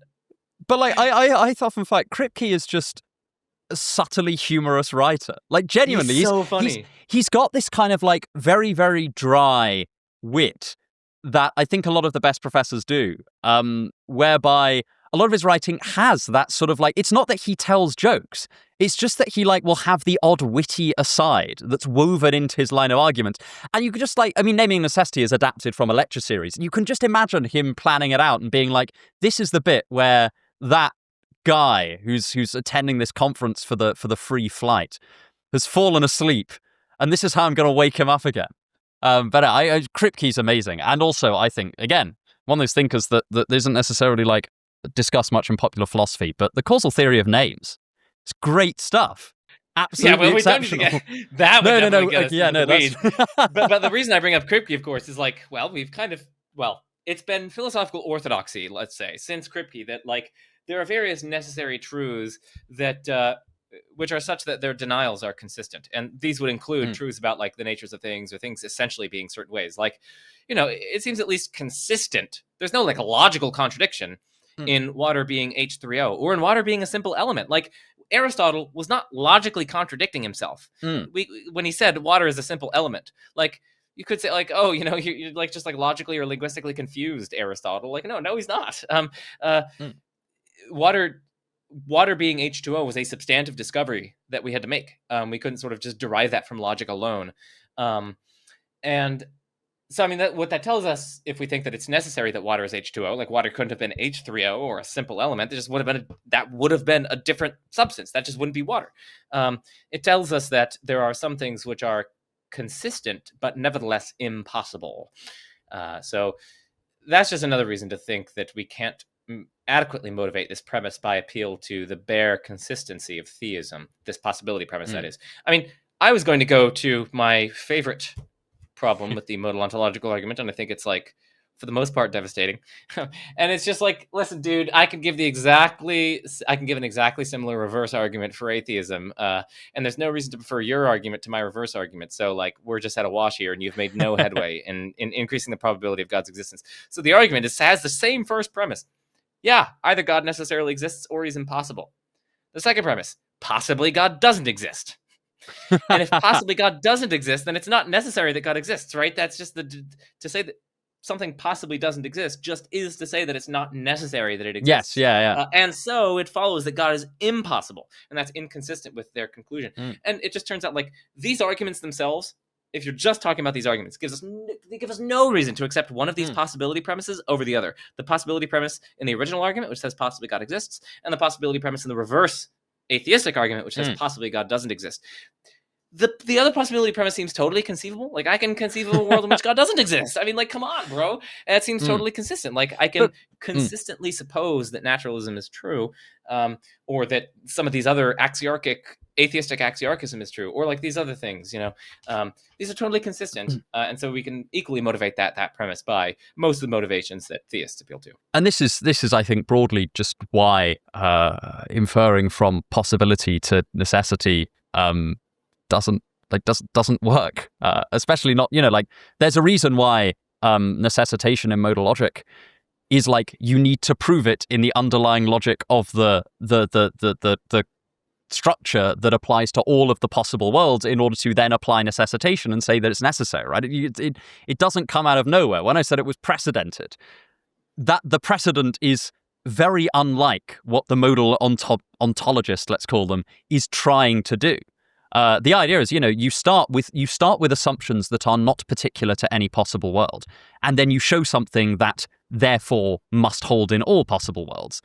That's very different from saying there's something in this possible world, and by its nature that thing is a necessary being. It's just not the type of argument that follows. So next up we've got the argument from reason, or as it's sometimes called, the evolutionary argument. So broadly speaking, to give a bit of background, the argument from reason, as it's best known, comes from C.S. Lewis, and then the evolutionary version of this comes from Plantinga. And effectively, the idea behind this is that we are, as we've said kind of before, contingently evolved beings. Our senses and our reason should track things that are good for survival, not necessarily things that are true. The causes behind our reason and our senses are irrational. But given this, shouldn't we expect that our reason and senses are not reliable guides to the external world? Because that's not what they've been primed for. They've been primed for simply survival and pragmatism, effectively. So what should the naturalists do here? It seems like they're caught in a bind whereby they are undermining their own reason and their own senses in order to, in their attempt to not have a non-naturalistic component to their worldview. And then to give a kind of classic reply to that, someone can say, actually, the arguer from reason has got things entirely the wrong way round, or the evolutionary arguer has got things entirely the wrong way round. We track, certain things in the world are good for our survival, and certain judgments are good for our survival, and certain reasoning processes are good for our survival because they get us to truth. That's the explanatory bedrock here. And, you can give various arguments in support of this. One thing you might say is that, wouldn't it be completely miraculous if somehow, despite all of our beliefs being fundamentally incorrect and our reasoning processes being faulty, we somehow didn't run into something that killed us or otherwise stifled our reproductive productivity? It seems like there is just as plausible an explanation that we are evolutionarily successful because we, generally speaking, with a few exceptions, have reliable senses and reliable reasoning processes, especially when we're thinking hard about them, rather than it being that because we are tracking for fitness rather than truth, we therefore cut ourselves off from truth. In what sense could you be fit to navigate the world without having any true beliefs about the world? That seems to me to be a cool. Totally accurate. And I mean, that's a totally accurate rendition of the argument. Right. No, that's good.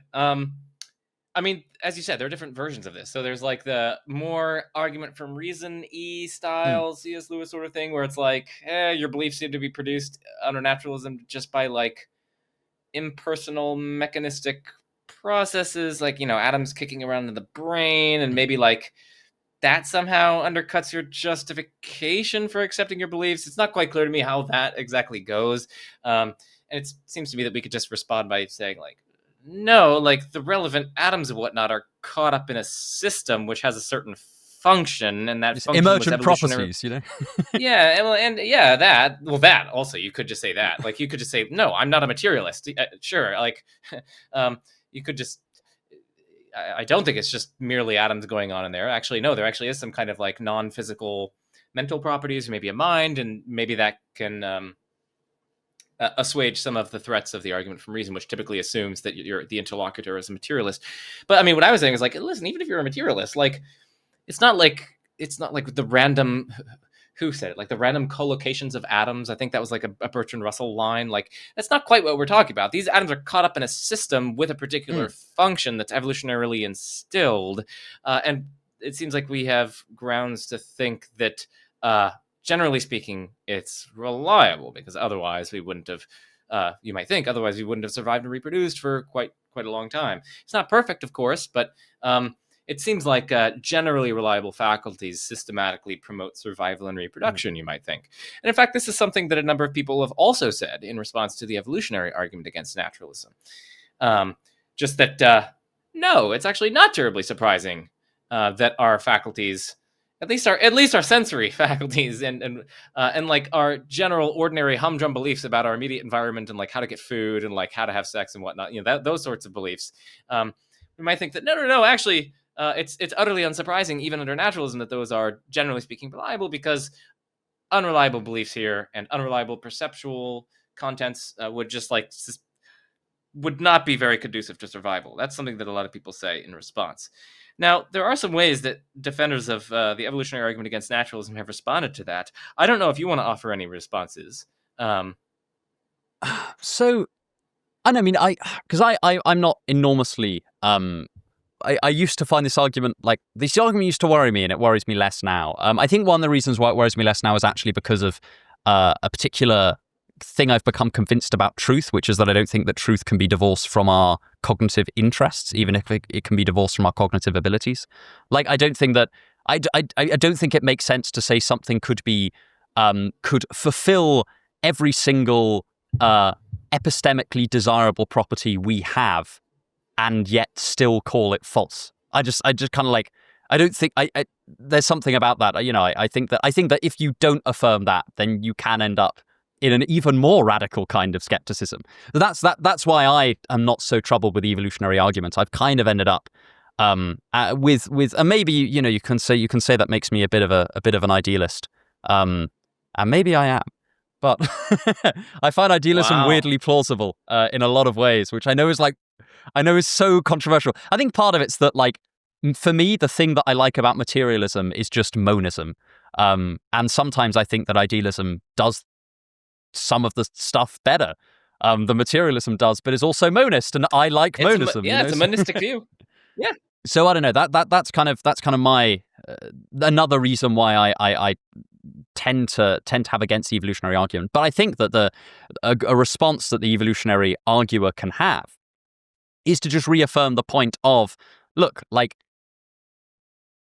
without any kind of reason to think that we are getting at truth, when we, like, you can point to things like, oh, it turns out that humans systematically overestimate our competence in a whole range of activities because that's better for survival, etc., etc., etc. And, like, the evolutionary arguer, I think, could point to things like that and say, well, look, what's to say that all of our other cognitive faculties are mistaken in just the same kinds of fitness-increasing ways, but nonetheless, we don't have a kind of countervailing cognitive faculty to let us know that they're false. And I think that's probably for me, maybe one of the more plausible ways you can give the evolutionary argument, because I think that it grounds it in something that we have observed, and then we're just saying, look, it's very lucky that by chance we caught this by the lights of a better cognitive faculty we have. But there might be loads of things for which that is not the case. And that's one way of strengthening it. Again, I think that for me, it just comes back to the idea of, like, you would. I think part of it's the miracle of survival if you don't even have beliefs that are approximately true. And also I think that truth is mediated through human cognitive interest, at least with reference to the kind of truths that are applicable to humans. Like, I kind of don't know. Like, yeah, sure, there might be a different ultimate truth that could be accessible to a being with different senses and different cognitive capacities. But at the very least, I don't know what possible thing we could be calling true if it's this, like, odd thing in the ether that we never got access to because everything's mediated. Like, I kind of don't really know how we could have come to an idea of truth that isn't within the necessary limits that we know humans have. And even if those limits aren't to do with ability, I think they are to do with, like, interest. Not interest in the pragmatic sense, but interest in the sense that, truths that are pertinent to a kind of being that sees in roughly the same way we do and feels in roughly the same way we do, that kind of shares the minimal level of similarity with our cognitive structure. But then again, that's a very anti-metaphysical response. And I know that you're right. Yeah, I'm more of a pro metaphysical kind of guy. So that's interesting. I hadn't actually thought of that in connection with solving the evolutionary argument against naturalism. So I'm actually quite glad you brought that up, because it's going to give me some fodder for thought. I'm not going to make up a response at the moment, because I just think I need to mull that over, because it's the first time I'm encountering this. So that's quite interesting. I've got that's really. I'll send you the thing that popped this into my head most recently, actually, was that I was reading a while ago, but this kind of it's been churning in my mind ever since. It was actually a book by Maud Clark on theories of truth in the work of Nietzsche. And at the beginning, she does this survey of different theories of truth, and she places some kind of very plausible constraints on it that I've been just unable to get out of my head. So I know that aren't to do with Nietzsche interpretation, that are just like this book on Nietzsche is front loaded with a chapter that's just on analytic philosophy of truth. It's really cool. I'll send you a scan of it. It's a lot of fun. Okay, good, awesome. Yeah, I mean, I guess another thing. I mean, in response to the point about how, well, it seems like at least approximately true beliefs systematically promote survival and reproduction, and if you don't have at least approximately true beliefs, at least generally on the whole, then it's quite unlikely that you're going to survive and whatnot. In response to that, I know some people have tried to argue that, like, well. And this is kind of getting into the psychophysical harmony stuff. Well, I think this will be a nice lead on to our. Okay, yeah, this will be a nice sort of lead, and then we can transition into it. Some people argue that, like, well, actually, it's quite conceivable that, our beliefs, our judgments, and, our perceptual contents had a very different phenomenal character, a very different way that they feel subjectively. And in fact, we could have had just, like, very different mental states, conceivably, even though our physical states remained the same. And and so in particular, we behaved in exactly the same ways in response to exactly the same stimuli. And so we behaved in fitness enhancing ways generally. And if that's conceivable, then you might think, oh no, it actually is very, very surprising that our beliefs on the whole match reality, and that our perceptual contents on the whole kind of match reality. Just because like there are so many ways we could have had a mismatch, and yet we could have behaved basically in exactly the same way. And so like, at least in terms of epistemic probability defined over epistemic possibilities, which track like different conceivable ways that the world could have been, it seems very improbable or very unlikely that we would get that kind of match between our phenomenal states, our kind of mental states, the way things feel subjectively, and the external world. And again, like that, these alternative ways where we fail to have that matching rather, do still preserve fitness enhancing behavior because they keep the physical facts the same. We might think that's conceivable. And so then it would kind of still seem quite improbable under naturalism and evolution that our cognitive faculties would by and large be reliable. So I think that's like one way that someone might go here. They might, and now that's really getting to psychophysical harmony. That's it. And I think that's a fitting point to move on to, which is this psychophysical harmony argument. So our final layer is just in brackets called the harmony layer, because it's covering this pair of arguments that have almost, I mean, you know, taken a bit of the world of philosophy and religion by storm in the past few years, and that, you know, very much at the cutting edge of the kind of arguments for God that a lot of people are currently exploring. So the first one is this psychophysical harmony argument, and I think you're sort of almost already midway through an explanation of that. So, right, yeah, okay. So this is I have always struggled to explain this to popular audiences. It's really hard. I will try. I mean, Brian Cutter's very good at it. I'm not going to be as good as him. So if people want to like look up Brian Cutter on YouTube, like type in Brian Cutter psychophysical harmony, and you'll get the paper's also available for free online, which is yes. Although although you know, as it's philosophy, so it'll be technical and a little bit hard for like a number of people in the audience to follow. But I believe in you. Okay, I believe in you. Okay, so yeah, what is psychophysical harmony? Well, it's basically, it consists in the fact that phenomenal states such that there is something it's like to be in those states. So like sensations of pain and pleasure, and the conscious feeling you have when you smell a rose, or you taste chocolate, or when you're like thinking through a math problem, the various mental goings on in your mind's eye, as it were. Just these various subjective conscious mental states are correlated with physical states and with other phenomenal states in remarkably fortunate ways that seem kind of like suspiciously lucky, and ways that seem to cry out for explanation. That's the general fact of psychophysical harmony. It's the fact that phenomenal states generally tend to pair with physical states, or be associated with physical states, or are correlated with physical states in strikingly fortunate ways. So what are those ways? Well, let me start by introducing the concept of a P-zombie for your audience. Now, your audience may have already be familiar with P-zombies. Quite fitting, given that Halloween was just yesterday. So a P-zombie, that's just short for a philosophical zombie. And a philosophical zombie is a being which is just like an ordinary human being. So just like it down to every minute microphysical detail. So it's a physical duplicate of the being, has the same atoms arranged in exactly the same way, performing the same kinds of behaviors. But the P-zombie is not conscious. There's nothing it's like to be the zombie. The lights aren't on up here. So sure, the zombie outwardly would behave in all the same ways that an ordinary human would behave. It would also, smile and frown and cry. And if you punched it, it would say, hey, don't do that. And, I don't recommend punching zombies. But, because they functionally replicate what a human being would do. So they might start attacking you, or, then that wouldn't be good. But yeah, they don't actually feel pain when you punch them. Instead, it's just it's dark up there. Instead, the neurons just fire without being associated with any consciousness, any conscious experience, and you just get purely behavioral responses. Okay, now that seems at least like we can make sense of that. I wasn't just talking nonsense when I was just mentioning that. I mean, obviously, like, there are no such things, but I wasn't like contradicting myself when I said like, well, imagine this sort of thing, and like it seems like you can at least imagine it. Like it makes conceptual sense. Like we can at least like conceptually disentangle consciousness and conscious states like feelings of pleasure and pain and the sound of a symphony and the sound of my voice.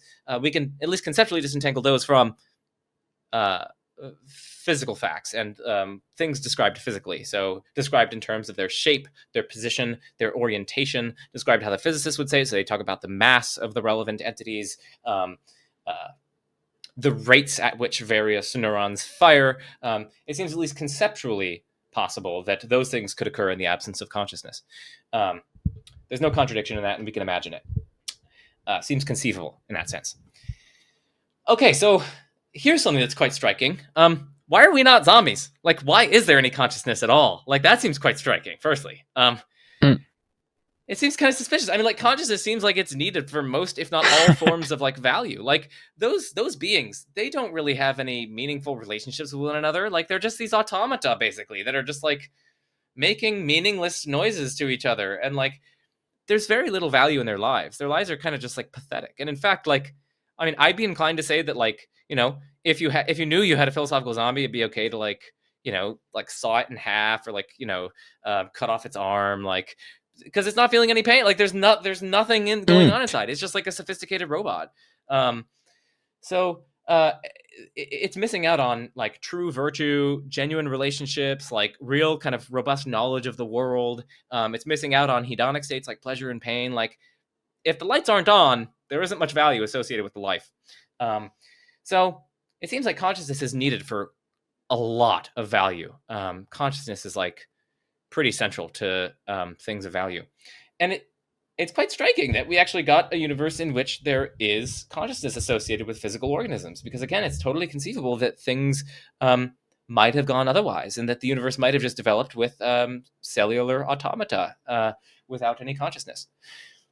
But even if we did have consciousness in the world, it's quite striking that the precise conscious features that are in fact associated with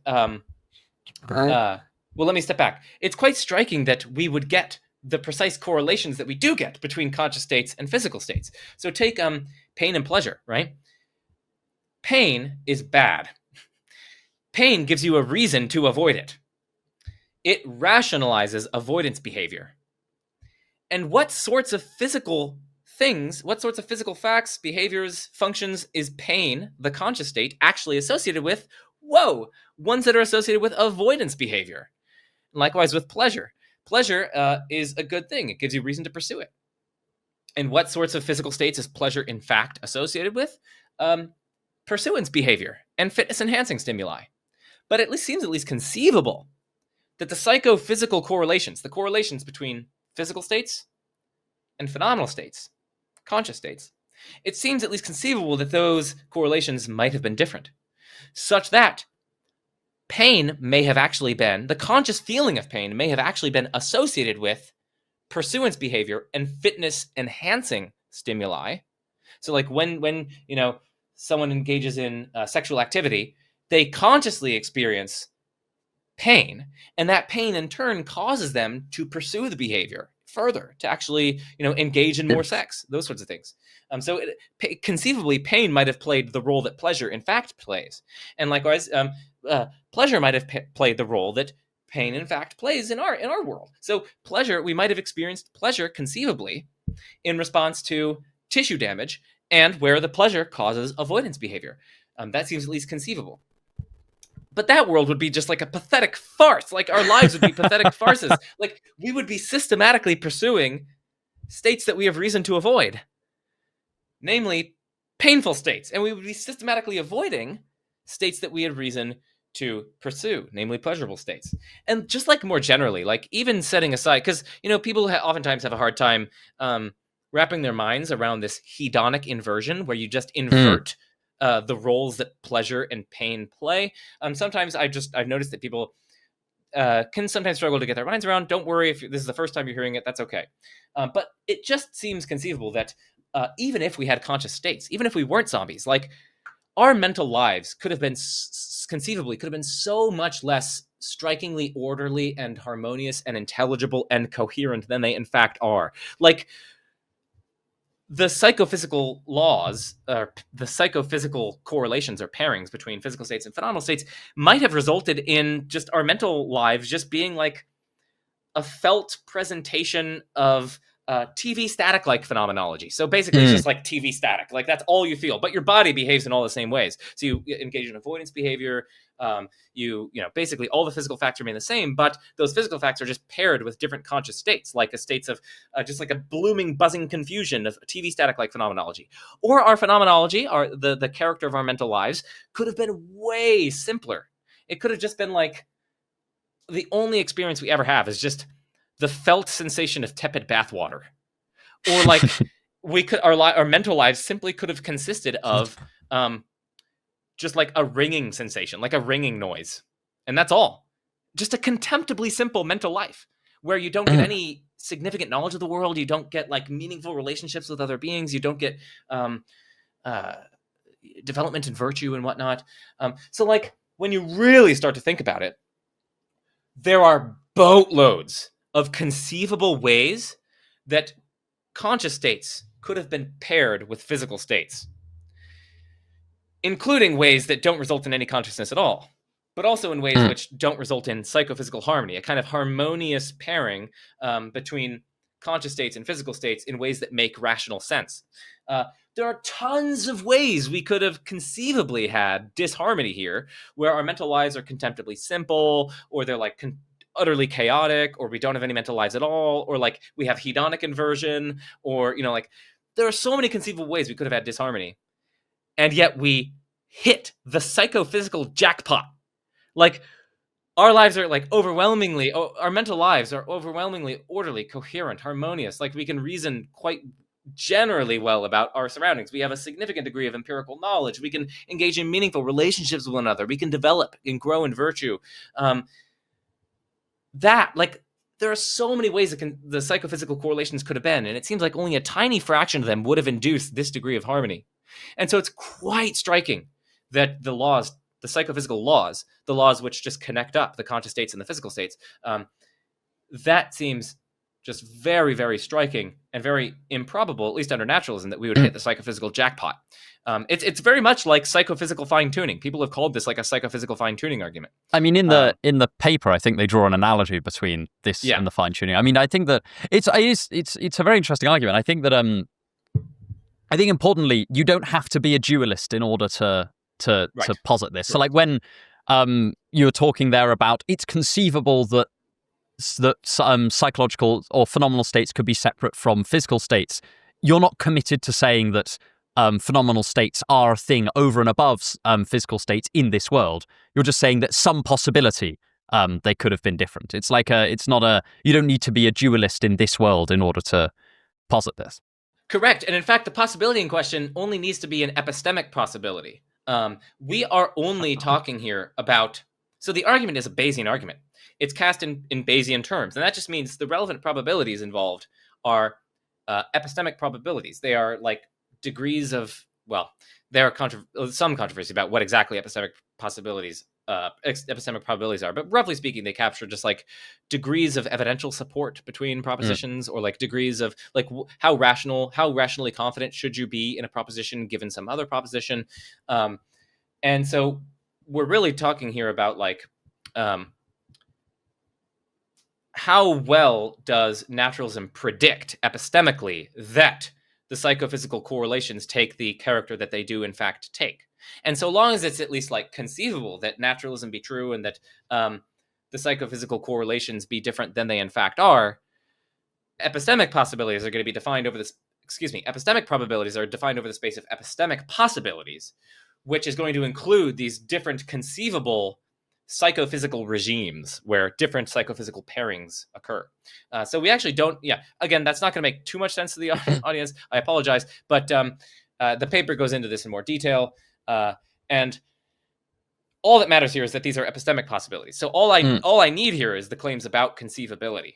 So you're right. You actually don't need to be a dualist to run this argument. Although dualism makes it quite well, dualism makes it very intuitive, but like the but because it makes it a variant of, I mean, one of the most well-known problems with substance dualism, which is why is my mind in my body and not in yours.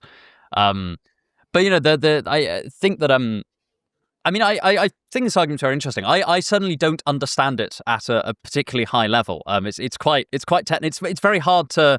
It's very hard to like grok it. I don't know if that's grok's the name of the Twitter AI now, isn't it? Like it's ruined one of my favorite words from Stranger in a Strange Land. But you know, it's very hard for it to seep into that kind of base level because sometimes you read it and then, or at least I find this, you know, you read it and then you go away and it stops making sense and you go back and read it and it makes sense for a bit and then I don't know. I find Psychophysical Harmony for me is a bit like that. I think one of the interesting. It's not necessarily a response, but one of the interesting thoughts that you can bring in. I haven't thought about this argument long enough to really have responses. But but in terms of like ideas that you can bring in, one of them is to potentially similar to the response to the fine-tuning argument, where you say, you know, there's only a tiny bit of life in the universe. You can in theory start at the very least challenging the idea that we've hit the psychophysical harmony jackpot. Like, for instance, one really or very well attested to habit of human behavior is that we desire things that aren't necessarily good for us. And then, you know, we kind of get on this hedonic treadmill type thing where we just, you know, we cause ourselves misery through what seems like a disharmonious relationship between our desires, or the kind of things that would spark off phenomenal states, and the kind of things that are genuinely to be avoided or to be pursued, which isn't quite the same type of harmony as the psychophysical harmony argument puts forward. And I also think you can kind of respond to it by, but similar to the response we're playing with the fine-tuning argument earlier, where you can say, look, like, yeah, sure, maybe it's not totally harmonious, but it's in the top harmonious 1% or something like that. And kind of go from there. You can sort of say, look, is it really, does it outweigh the kind of minuscule initial possibility, or the possibility under naturalism, I suppose? Yeah. No, I mean, listen, this is fair. And I mean, the psychophysical correlations are not perfect. That's right. But it's just like, so I know Brian Cutter gives like a helpful analogy here. I might give a few analogies. One is like, consider the Library of Babel, okay? This is a fictional library which contains every conceivable book formed from every conceivable string of characters. Now, the overwhelming majority of books in the Library of Babel are like extremely low on literary quality, right? They're just like random, they're going to be random gibberish, almost certainly. Like if you hand me a book, and I start out unsure between two hypotheses. First, it was picked randomly from the Library of Babel. And secondly, it was written by a literary master. Then when I open the book and I see it has some shittiness in it, you know, like it's not the best book. But it's a comprehensible book. And maybe it's like a 6 out of 10 on the literary quality scale. You know, maybe it's comparable to what, like, you know, your average like 10th grader could produce. So it's like, it doesn't seem to have like it's not perfect. And, you know, it's got some truisms, like, or rather some like trite remarks here and there. And there's some like, yeah, it seems a bit repetitive in some places. Still, intuitively, that just like conclusively refutes the random hypothesis. Where like, oh yeah, there really isn't something funky going on. There wasn't a designer behind the book that I was handed.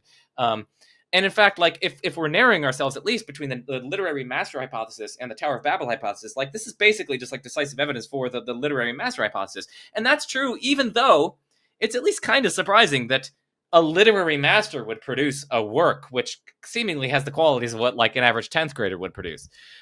But still, we got a book, dude. We got a book. Yeah. And it's minimally sensible. I mean, right. I mean, again, you know, talking about, again, briefly before we move on to the final one, talking about the kind of middle ground. I mean, this to me seems like yet more grist for the mill of either the God who has reasons for desiring there to be limited psychophysical harmony, but still significant psychophysical harmony, or for there to be, like, the 6 out of 10 divine creating. There's nothing inherently contradictory about that. Like, Yeah. it's Well, I mean, listen, okay. yeah, fair. That's fair. So, I mean, listen, there are questions here about, like, how should we decipher between the different, like, design hypotheses. That's fair. But I just think, like, at least in a race with naturalism, like, listen, I'm a little bit of I think this is a reasonable argument. It's not like I'm certain that it succeeds, but, like, yeah, I think this is evidence for theism, and it's evidence for some sort of, like, design hypothesis, at least over and against naturalism. And then there's a question of, like, okay, how much does it support the various different design hypotheses? That's an interesting question. It's a substantive question, but, like, I return to the literary master thing again. Like, we should side with the literary master hypothesis in that case.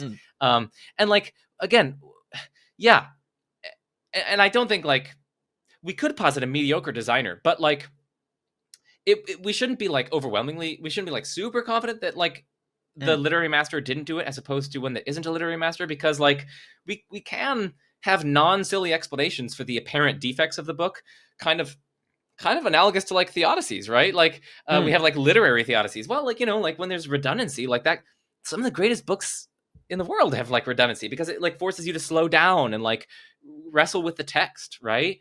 And, like, sure, maybe there are some other mistakes here or there or something like that, but, like, oftentimes, like, mistakes make the whole kind of better, or they like, add to the, I don't know, the aesthetic value, or they like, there are non-silly things you can say here. And also you can bring in, like, a little bit of a dose of, like, skeptical theism, like a skeptical literary master move.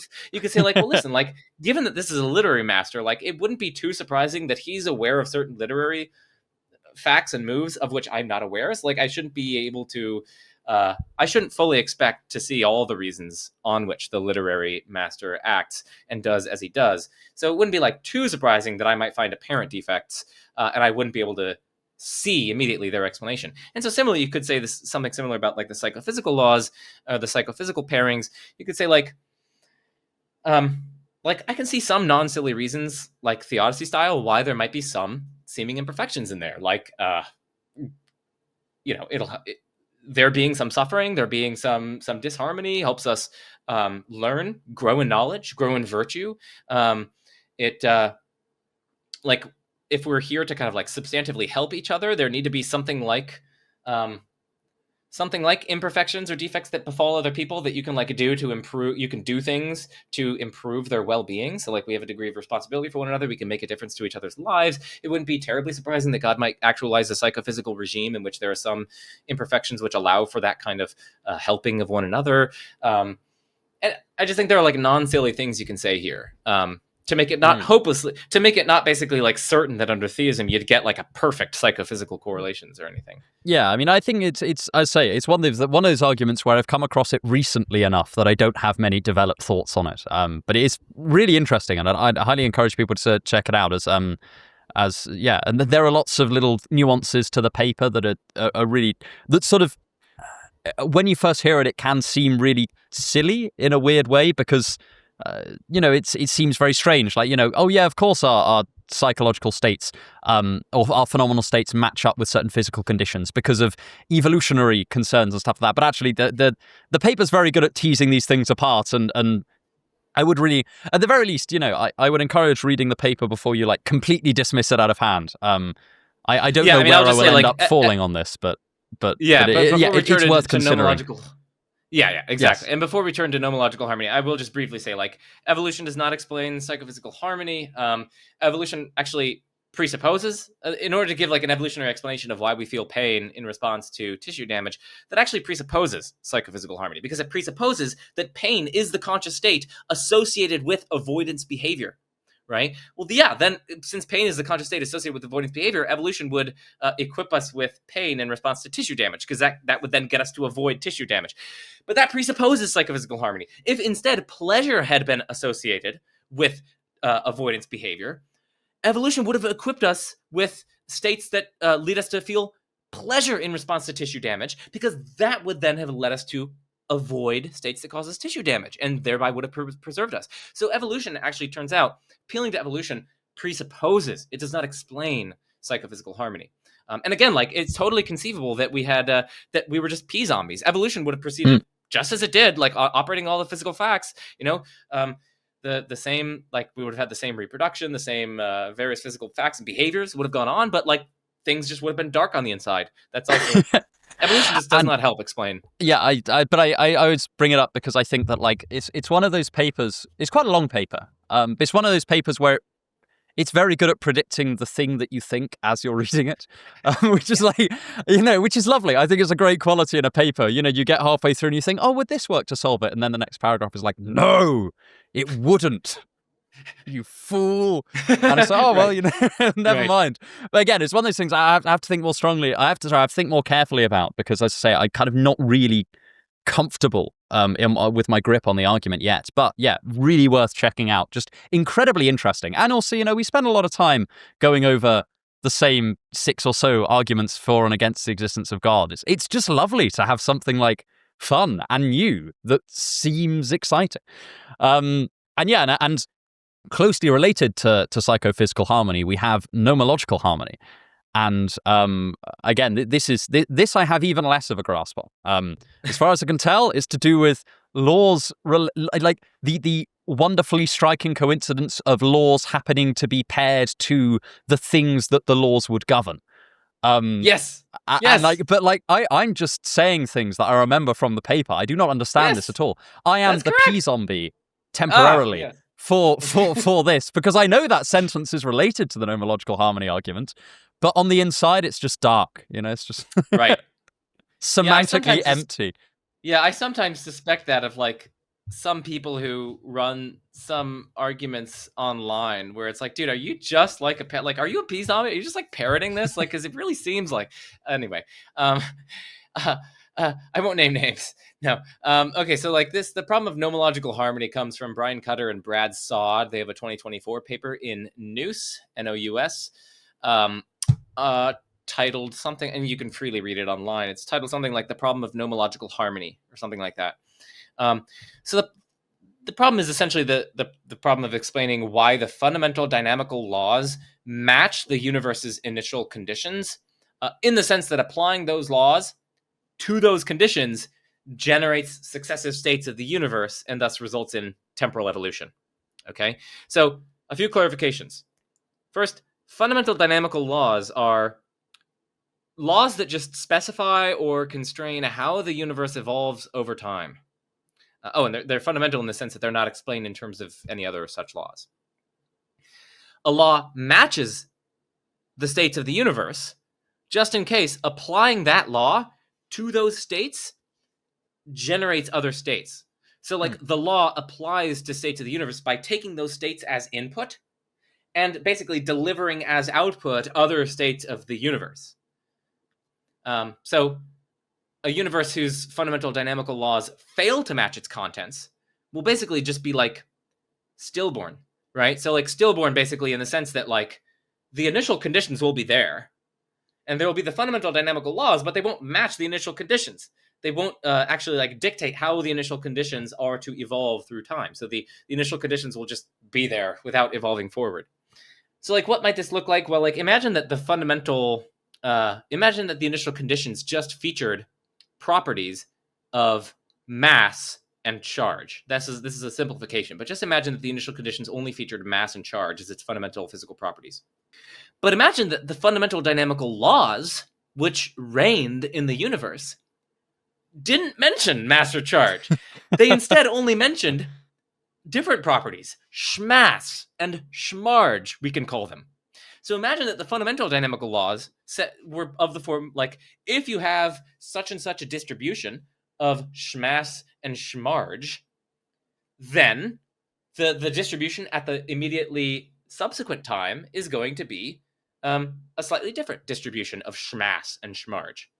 If that's what your fundamental dynamical law looks like, and if your initial conditions don't feature schmass or schmarge, but instead only feature mass or charge, you're not going to get any temporal evolution, because the fundamental dynamical laws don't successfully take in the stuff of the universe as input to give as output successive states of the universe. And like, when you think about it, Nomological harmony consists in the fact that there is a harmonious alignment between the fundamental dynamical laws and the initial conditions. So, like, the fundamental dynamical laws are about mass and charge, and the initial conditions include mass and charge, and so the laws actually apply to the initial conditions in such a way as to induce temporal evolution. And when you really think about it, like, a match between the laws and the initial conditions does seem to be quite striking. There are, like, countless conceivable fundamental properties and relations. So if, as we ordinarily suppose, the initial conditions and, like, the basic fundamental dynamical laws only involve a small set of fundamental properties and relations, it seems quite unlikely that there would be a match between them without some kind of further story, without some sort of deeper explanation. And also, something that's noteworthy is that, like, a match between them is also seemingly needed for, like, anything interesting or valuable to happen in the world, right? Like, if you had a stillborn universe, you're not going to get, like, creatures like us having conversations like this, or, like, meaningful relationships, or, like, knowledge and love and virtue and all that stuff. So it seems to be, like, a special outcome that seems pretty improbable in the absence of a deeper explanation. So that is the problem of nomological harmony. And the thought is, like, naturalism doesn't have really it makes this datum pretty surprising, the datum of nomological harmony. And by contrast, under theism, it's not very surprising. Of course, God would have strong reason to, at least conditional on creating laws and initial conditions, he would have very good reason to make them match so that you get interesting stuff going on in the universe. So by contrast, under naturalism, like, you might think it's much more surprising that we would get that match. Partly because many naturalists think that, like, the fundamental dynamical laws and the initial conditions just don't have any deeper explanations. They are just, it's kind of bedrock as far as naturalism. You're right. That is explanatory bedrock, according to, like, at least the standard single universe naturalist picture. So yeah. Yeah, no, so it's fascinating. As I said, I understand this one even less than I understand psychophysical harmony, but I have read the paper and it is good. Again, it's one of those things where I need a lot of time for it to sink in. One thing that, right, I mean, more of a fun thought experiment than anything else was that, like, it did make me consider whether again, I suppose, with a couple of, just outline a couple of preconditions of the argument. I suppose the first precondition is that you need to be a realist about natural laws. Like, as in, you can't think that natural laws are simply a human imposition on regularities that we observe in the world. But, there are plausible reasons to think that there might be natural laws, might be things over and above simple regularities that we observe in the world, right? It's not it is, both of those have costs to it, but the anti-realist position does have pretty significant costs, right? And one response you could give to that would be to say something like, oh, well, isn't it really surprising that there are any regularities at all? Like, as in, you can kind of posit it at the level of regularities. And so you can trace, there are a number of different, seems like, guises this argument can take. Again, it's a very difficult one to wrap your head around, because the idea of we're not used to thinking of the idea of conceivable separability between laws and the objects that laws take. The fun thought experiment this got me on was, how many laws are there that actually are true? And I just do not know, for there are no objects for them to apply to. And what does that mean for them to be true if there are no objects for them to apply to? Anyway, if nothing else, I'd recommend reading this argument, because it covers a lot of aspects of your philosophy that I imagine will have sunk into the level of unquestionable common sense. Like, what is a natural law? What does it look like for a natural law to match a set of things in the world? These are, like, unless you're really into philosophy of science, these are not things that we often encounter even within philosophy all that much. So it's just nice. It's nice to see. It's a very confronting paper to read, if nothing else, because, you may at points be reading it and think, oh, this seems ridiculous. But then sitting down and working out why it even is that you have that reaction is itself very, very interesting. It doesn't mean you're going to be convinced by it. Again, I don't really know what I think about it because I haven't had time to really understand it at an intuitive level. But it was a really nice paper to read because of this ground level confronting ability that it has. Again, it's not often you sit there questioning, to what extent does this rely on a scientifically realist picture of a natural law? Do I need to weigh up the pros and cons of that versus a more human-centered view? And it's genuinely, very, very interesting. And as I say, it's just, I just thought it'd be lovely to end on these last two arguments because they are different, like really different from a lot of the ones that have come before. And as a result, I mean, I'm not sure what to think of them, and I don't think that many people are that sure what to think of them. You know, it's we haven't even got round to working out their presuppositions yet. You know, this is it's great stuff. Right. Yeah. And I mean, again, for the audience, like the purpose here is just to like introduce you guys to this. Like, go read the Cutter and Sod paper. Like they canvas a bunch of different like solutions to it, to the problem of nomological harmony, and they, you know, survey some of their pros and their cons and whatnot. And I know Brian Cutter is working on some other things right now where he argues that theism seems to have the edge over alternative solutions here. It's just a very good paper because they survey like what they argue is an exhaustive taxonomy of solutions. Now, there's lots of debate to be had about which solution exactly one should opt for, but it's a pretty good paper. Same with the Psychophysical Harmony paper, and it's just really fun topics. And as you said, they just like confront you with these questions about the metaphysics of laws, and then oh no, now you're starting to get into like your oh man, there are lots of fun questions that these raise, and that's ultimately, you know, what's so enjoyable about philosophy. Partly what's enjoyable about it is that, you know, it helps you get to the truth of the matter about these really important questions. And even if it doesn't quite succeed in doing that, you at least increase your understanding of the various issues and arguments and whatnot. But even apart from that, it just confronts you with these endlessly fascinating questions. And yeah, that's part of the human predicament is working through those. And they both do an excellent thing for a philosophy paper to do, which is shock you out of something that you thought was unquestionably true, which is just good. It's what a wonderful feeling to have. You know, it's like exactly. I am on the agora. Socrates is yelling at me, telling me to question more things, and I'm like, yes, Socrates, I'm sorry, I failed you. So again, I can't think of higher praise to give a paper than that. So yeah, absolutely. They'll be linked in the description if anyone wants to check them out. And yes, thank you so much for giving up so much of your time, Joe. I'm so sorry. I've really enjoyed this conversation. Yeah, so have I. I mean, it's been great. It's super fun. I hope it was helpful for the audience. Thanks for having me. As always, you know, people subscribe to Majesty of Reason and turn on the bell for notifications. Absolutely. I was going to say, where can people find you? They can find you at the Majesty of Reason channel. You have a blog as well? Yeah, although that's I'm not very active on that. I mean, at some point I might start becoming active on Substack, but like I'm like in my dissertation. I'm like really starting the dissertation stage right now. So like there's so much on my plate. Maybe I'll eventually start getting onto Substack. I've been wanting to do it, but that'll take a while. So no promises there. But like the main place is YouTube, Majesty of Reason. And then if they want to read my papers and my published work, I published on some of the arguments we've talked about today. They can go to josephschmid.com. So yeah. Wonderful. And that will also be linked in the description. So please do check it out. Again, thank you so much for coming on and have a wonderful day.